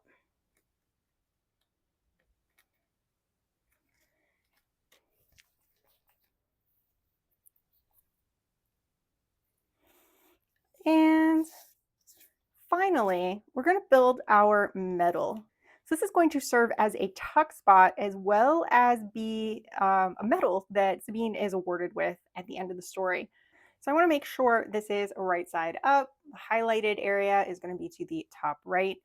And then we have these two strips. They can go either direction. It doesn't really matter. But these are going to glue right behind our medal, our star medal. So I'm going to put some glue on the end of this piece. And we want to make kind of an angle like this. So a little V like you would have if it was hanging off of a shelf or something like that. And then I'm going to put some more glue on top of the two of these and position my medal. And I'm trying to make sure I have it the right way around. So we have a piece that looks like that. Finally, I'm going to put this to the side, let that dry a little bit. We're going to fold our letter to go into the envelope, same as our other letters. Again, I just flip these over, I fold it up so it's about a third, and then using my envelope as a guide, I fold down the other part, and then I'm going to slip that right inside and close that up. Now let's grab our journal, and we're going to attach the medal to the page. And we're going to glue this so that the top is glued down and the bottom is glued down, but then we can slip our letter underneath. So the letter is going to sit about here. And you're going to want to tack above and below that, basically where my fingers are and my thumbs are. So you have plenty of room to kind of get this in and out. So I am just going to little glue at the top of each of these. Little glue, I think I'm going to go about halfway up the medal. And then we want this to be not centered, but about a third of the way in. And I'm going to press this down and leave it to dry. Don't mess with it. On the left-hand page, we've got our final big journal entry. That's just going to tuck right into our tuck spot. And then once this is dry, we've got our card with the statue. We've got our picture of the three friends sitting under the willow. And then this little envelope is going to slide right under here. And that finishes off the inside of our journal and finishes the story of the Willow of Whispers.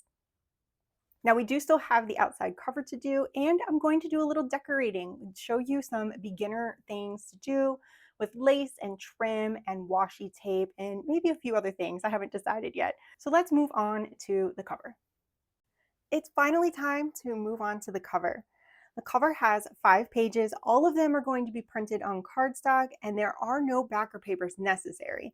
However, if you want, you can print any backer paper on the reverse side of the Academy map. I have mine blank, but I think one of the journal papers might look really nice on here just to give it an aged look, or one of the decorative ones if you want it to be a little more zippy. So I've got my journal here. It's nice and full and ready to go. And I'm going to start on the back side of it. So we have our last spread. I'm making sure my journal is right side up. And I'm going to start with this back panel. I've kept the back panel really simple to minimize the chance of it getting damaged later on. You're going to want to make sure that you glue all the edges down very well. That way, when your journal's sliding around, if somebody's reading through it and it's moving on a surface, you're less likely to catch these corners. And this is just going to center right on the back page. I'm using my liquid glue so I can move it around a little bit and get it positioned a little easier. I'm just going to run a bead all the way around. And this would be a great time, instead of just putting liquid glue on like I am, grab an extra piece of paper and spread that glue out in a nice thin layer. Do as I say, not as I do. I give you tips, then I'm like, but I'm going to just do this. So let's get that centered up. And then I'm going to push all that glue right out to the edges gently. I don't want to end up with a bunch of it spilling out but I can always wipe it up if things get a little crazy. And this glue allows for me to reposition even after doing that. So there is my back cover. For the spine, we have this little spine cover. It's also going to hide the strings. Again, make sure that we have our journal top up, face up, in the right direction. So got our journal here, and then I'm going to pivot it to my left, the top to the left, and put my spine on that way. So make sure that you're putting your spine on the right way around. And just like the back panel, I'm going to make sure I have glue all the way around the edges. And I'm going to make sure that I have glue going down the middle. And then I'm going to take my finger, because I don't want big blobs of glue going through these holes. I am going to smooth this out just a little bit. My journal wants to creep open as I'm doing this. So I've smoothed that in the middle, double checking, making sure I'm in the right direction, and I'm just going to center that up. And then smooth it down with my bone folder, and one last little tweak. And there is my spine. Now, the front of the journal is where all the excitement is. We've got some interactive elements here. We are going to want to use the Velcro dot or maybe a magnet closure. It's up to you. You might come up with another clever way of keeping this shut, but you will want to be able to keep the top flap of this shut so that it is not flipping all over the place and getting damaged. So I'll be using a Velcro dot on mine. So the first thing we're going to want to do is get our pocket. I'm going to move my journal out of the way. We need to build our main element. So I have a pocket. There is a big oval with the willow tree on it. And this oval is going to glue right over the oval that is on our pocket. So I've left that as a guide. I know it's the same print as this oval. I was just trying to use the least amount of ink, and there's no sense in you printing full color in that space and then gluing right over it. So I'm going to grab my glue and just place some glue in this space. I'm going to kind of run around the edges. Again, you want your edges to be glued down as well as possible in your covers, just to keep things from lifting up and being caught later. I'm going to grab my willow tree and I'm going to line it up as best I can on that oval, so that we have something that looks like that. Then I'm going to flip this over. I'm going to grab my second oval and we're gluing this to the back. This is going to finish the back, though I don't feel like we're really going to see it, but it's also going to create some strength for this piece, so it's not just light cardstock kind of flopping around on the front. So I did ink the back edge on this. That way, if things don't line up perfectly, I don't really have to worry about it. I kind of took that step ahead of time. But we're just going to glue this oval to the back of the first oval. And again, I'm going to get a good bead of glue around the edges. And then a good amount in the middle. Doesn't take too much for this piece. And then I'm going to line this up as best I can so that hopefully I don't really see it from the other side. And that looks pretty good. So now we have a reinforced pocket piece with a big arching oval element on top. Next, we have a label. It's a double stacking label. It's going to go down here. So we've got two elements to this, just to make it feel more dimensional and more interesting. So I'm going to glue this decorative piece first. Get some glue on there. Again, trying to get that glue all the way into the corners.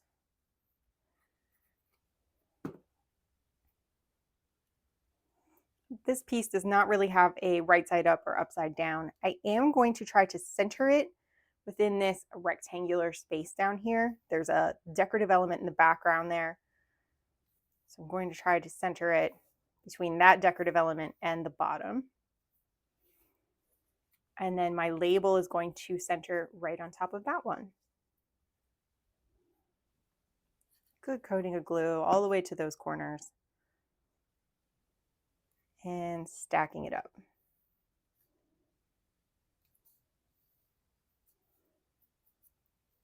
And I'm going to sit this to the side and let it dry a little bit.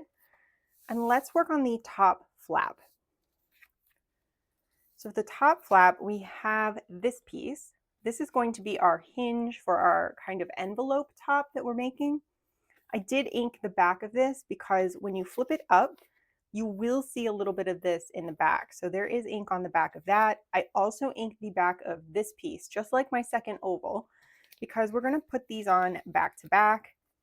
And if it's not perfect, I wanted to save myself a little frustration and have that ink in place ahead of time. So I'm going to take the piece with the star and the piece with the tab and the stripe, and I am going to glue those together. You can do the fold ahead of time. There is a line right across here, or you can wait, glue this in place, and then do the fold, whichever you feel like will be easier for you. I'm going to glue again, as close to those edges as I can.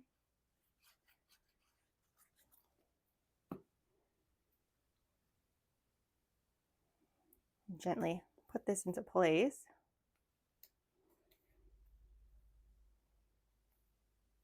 Lining it up. You can kind of see where the points are for that tab.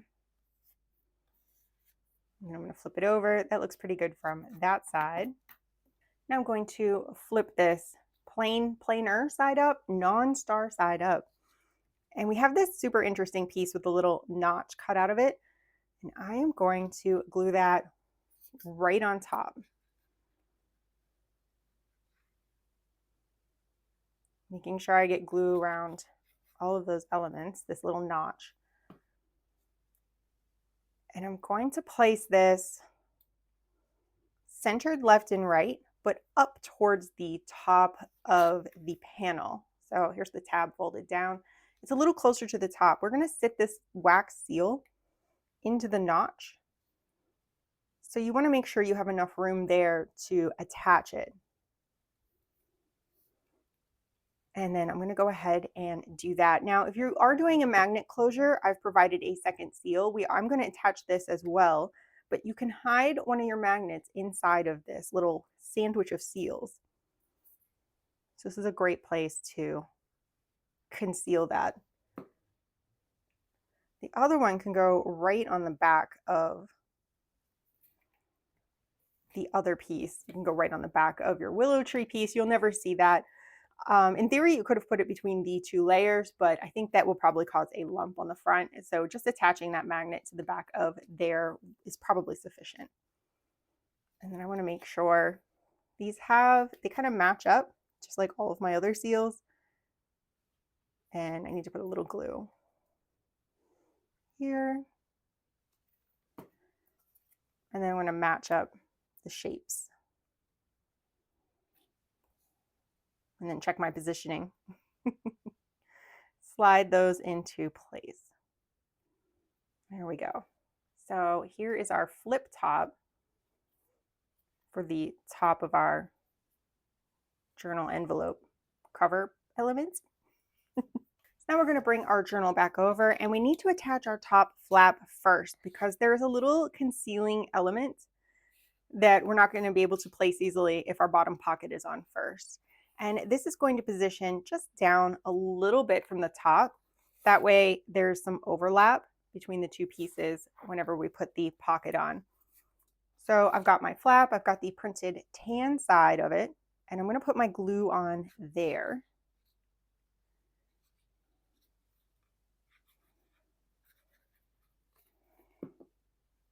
And then I'm going to try to get this on here as straight as possible,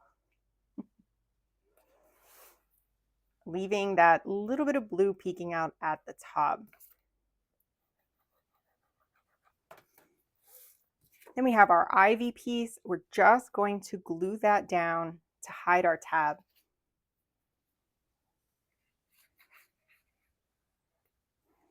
So right around all those edges.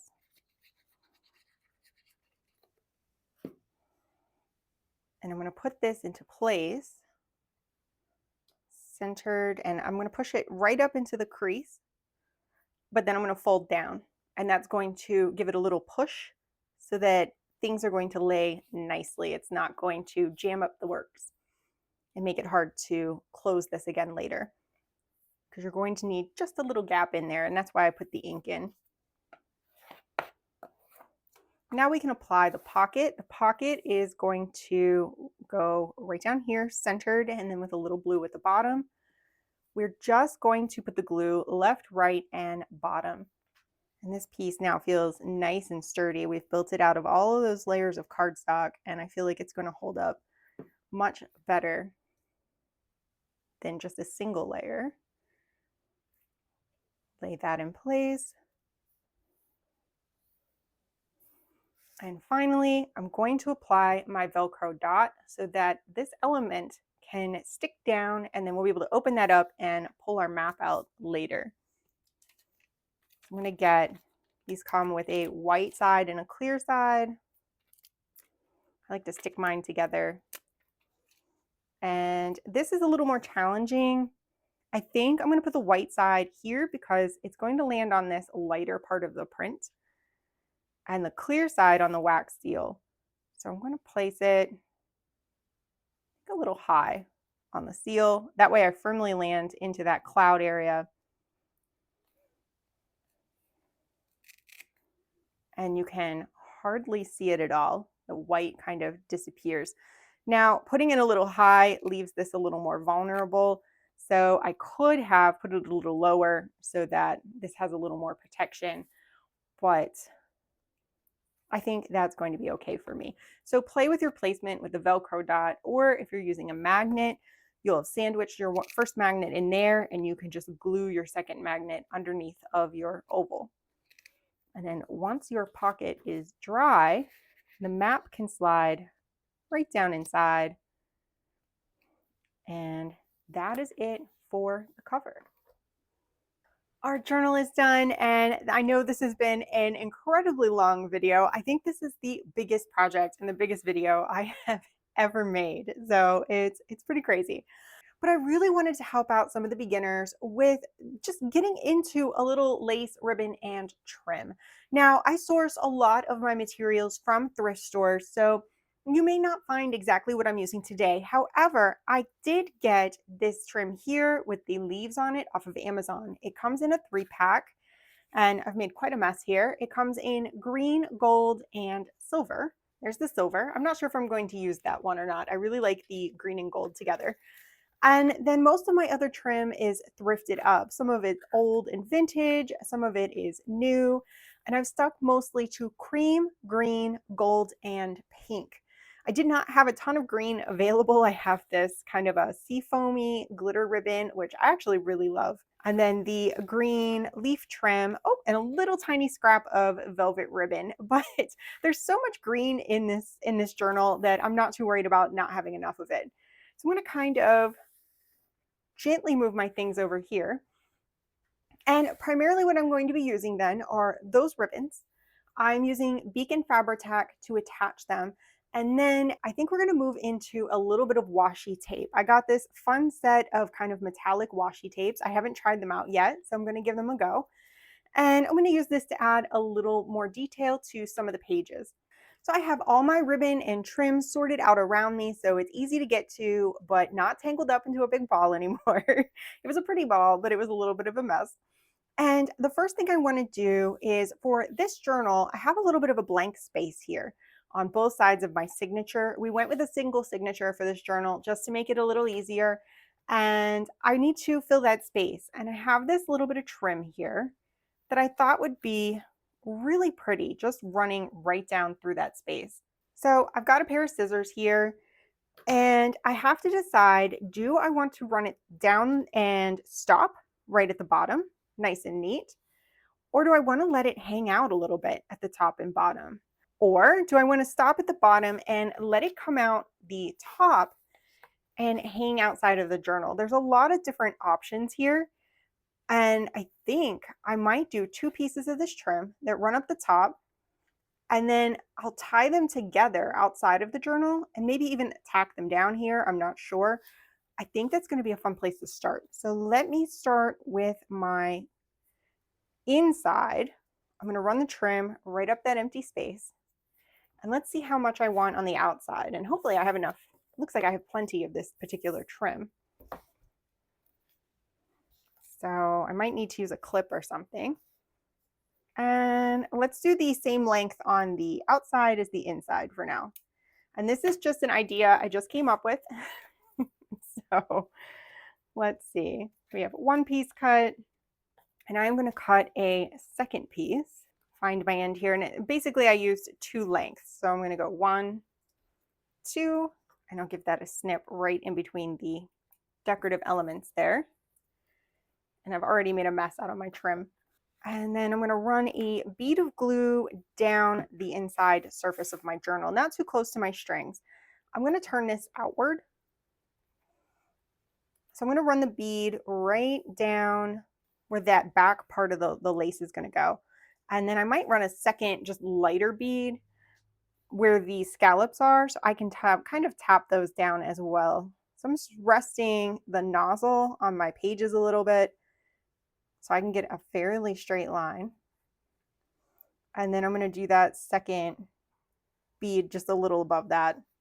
And let's see how this works. My trim is a little bit folded up. This is vintage trim. Well, most of the time it's kind of stuffed in a bag when I get it. And I'll just start tapping that into the glue.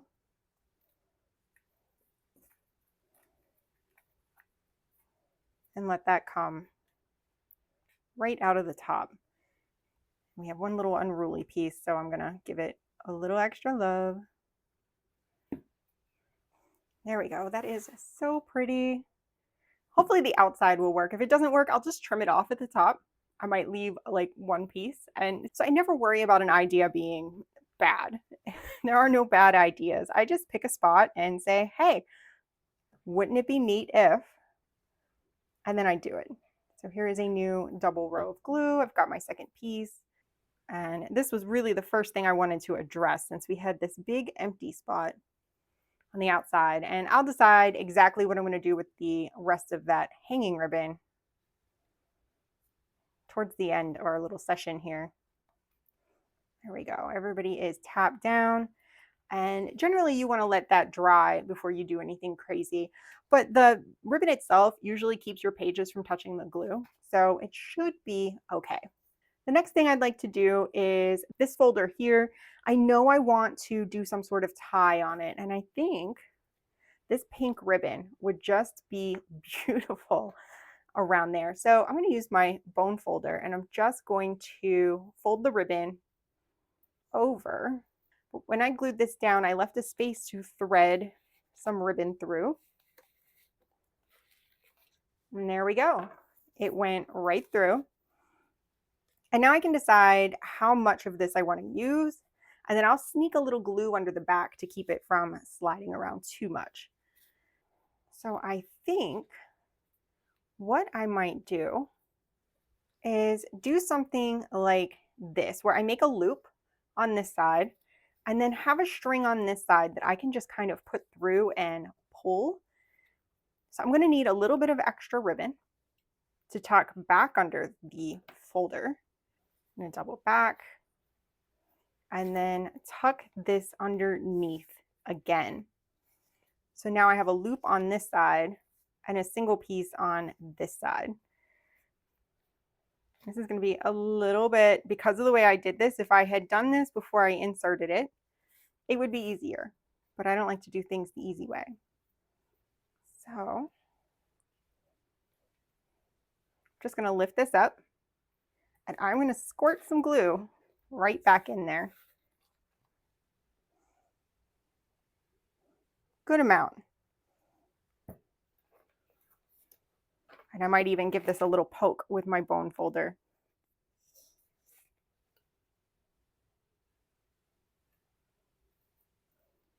And then I'm going to do the same thing on this side. I'm just going to put a little squirt of glue under there to keep that one in place. And then I'm going to let this dry really well. We'll come back to this in a minute. So I love how this looks. And now I'm noticing I have this big bare page edge. And this is a great place to start putting all of those beautiful trims all down the side so that when you look at the side of the journal, you have just like this melody of textures to look at. Now, I do have my tie here, and I don't want to make it too hard to work with this tie. So instead of going down the entire side, I think I might use this fancy trim and just go halfway down from the top. I kind of like that idea. This trim is a sequin trim. I picked this up at Joann Fabrics, RIP. I got it well before all the clearance sales. And I am going to lay that into a little glue there and make sure it's not got a little bit of frayed end, and I don't want to lose that frayed end. I just want to control it. And let's make sure I don't accidentally glue my pink ribbon underneath my gold ribbon. So here we have this little piece here that kind of holds that shut. This is hanging down quite a ways out of the journal. I might trim it. I might fold it up and do something. I'm going to leave that be for now. And let's go ahead and turn the page. And I'm going to start just systematically going through and looking for more edges that I want to add some more trim to. I have several different kinds of trim here. Here's another type of cream scalloped trim. And again, instead of running it up the whole side and detracting, I think I'm going to run it just from the bottom. I don't want to hide my tape either. So I'll just cut a little more off of that. And let's run some glue here. Get a look back on camera there for you all. Got a little more trim here. So I didn't really overlap my tapes much. And now I'm starting to get some little textures poking through there. And turning the page, I'm looking for more opportunities to put trim on. And what I'm seeing is a place where it might be fun to put a little trim under the edge of this flip. So I'm going to cut that. And then let's pull this down. And I'm going to glue it right along here so that it sticks up over the edge.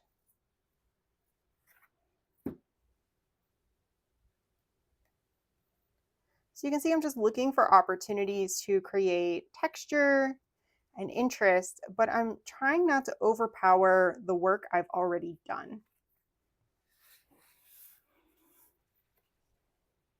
So there's a little bit of trim poking out at the bottom here. And turning the page, I think I'm going to use a piece of this gold leaf trim right along here. I want the leaves to stick out. This trim is kind of double-sided, so it doesn't really have a bad looking side. And I'm going to just run my glue right up here and put a piece of that gold trim on. It does seem like I'm leaning really gold and pink, and I'm okay with that. I love how that is contrasting with the blues and greens in the journal, and it's complementing things instead of overpowering them. And I'm just going to continue this kind of a pattern. I'm going to go through, I'm going to look for places that need just a little lift, something a little exciting. And I think I might actually swap over really quick to washi tape. I've got, this one is really pretty. It has kind of a seafoam green and gold and iridescentness to it. Iridescentness, is that a word? Let's see. Oh, does this have some sort of backer on it? There we go. So it seems like this washi tape has some sort of backing on it. My first time using it. And washi tape is not going to stay stuck in your journal forever without a little bit of glue. So I always take my glue stick and run my washi right over the glue stick like that. And let's put a little bit of that along this edge. Try to get it nice and neat, and then I'm going to fold it over, and you'll get a little of that trim on both sides. So there's kind of a sparkly, iridescent moment. And then let's add a little piece of trim. Let's cut off, so it's almost acting like a tab. And I like to do odd numbers, so let's do 3 little loops. Try to go right in the middle. And I'm going to tap that right in the glue. And now we've created a little subtle tab. I'm going to raise that up so you can still see it from the other side. There we go.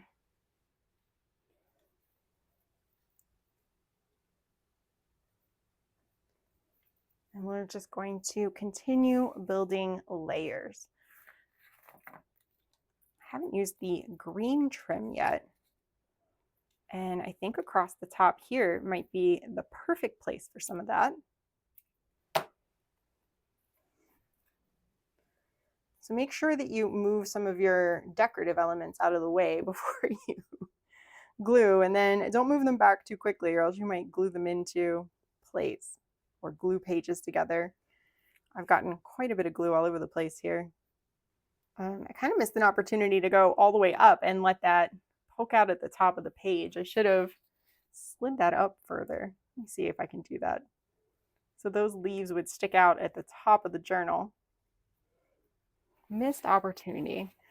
Because you don't just have to do the outside edge, you can do the top edges as well. So at this point, this video has gotten incredibly long, and I think you get the idea of what I am doing. I do want to do a quick flip through. I did a lot more decorating. I ended up tying these in a knot, and I really like how cute that looks on the outside. And let's just go through. I added more trim along here. I felt like it just wasn't enough. I trimmed this down a little bit. I may go back through, add some charms, things like that. I'm not sure, but there is some green trim there, my little bit of lace here. I really got into the washi tape and I started adding quite a few pieces. Another piece down here, that iridescent is gorgeous in here, and I was so excited to use that. I ended up using some of the wider washi in places like this, where I just layered up a couple of pieces. I've added some pink ribbon to this side. Here is what you just saw me do, and the little bit at the top. Did just a smidge there. I ran washi and some green ivy down this side, and then I put a little washi inside the doors, and I really love how that came out. It is so stinking adorable. I guess I layered a little washi here too. I got a little crazy on this page. Again, there were some darks over here, so in that same washi set, I grabbed a darker one and put a few touches of that and made a little tab out of pink ribbon. I ran some gold ivy down here and more gold. I'm calling it ivy, but it's more of a leaf print. Some washi there, just putting little touches of this lace and iridescence and shimmer and shine all through the journal. And I am super pleased with how it all came together. I've got some little details on the edge. I probably could do some more work on this, but I think we have been here long enough. I really, really appreciate you crafting with me. I think this was my biggest project yet. It got a little out of control. It was a little crazy. So thank you for choosing my work, and I hope I will see you in the next video.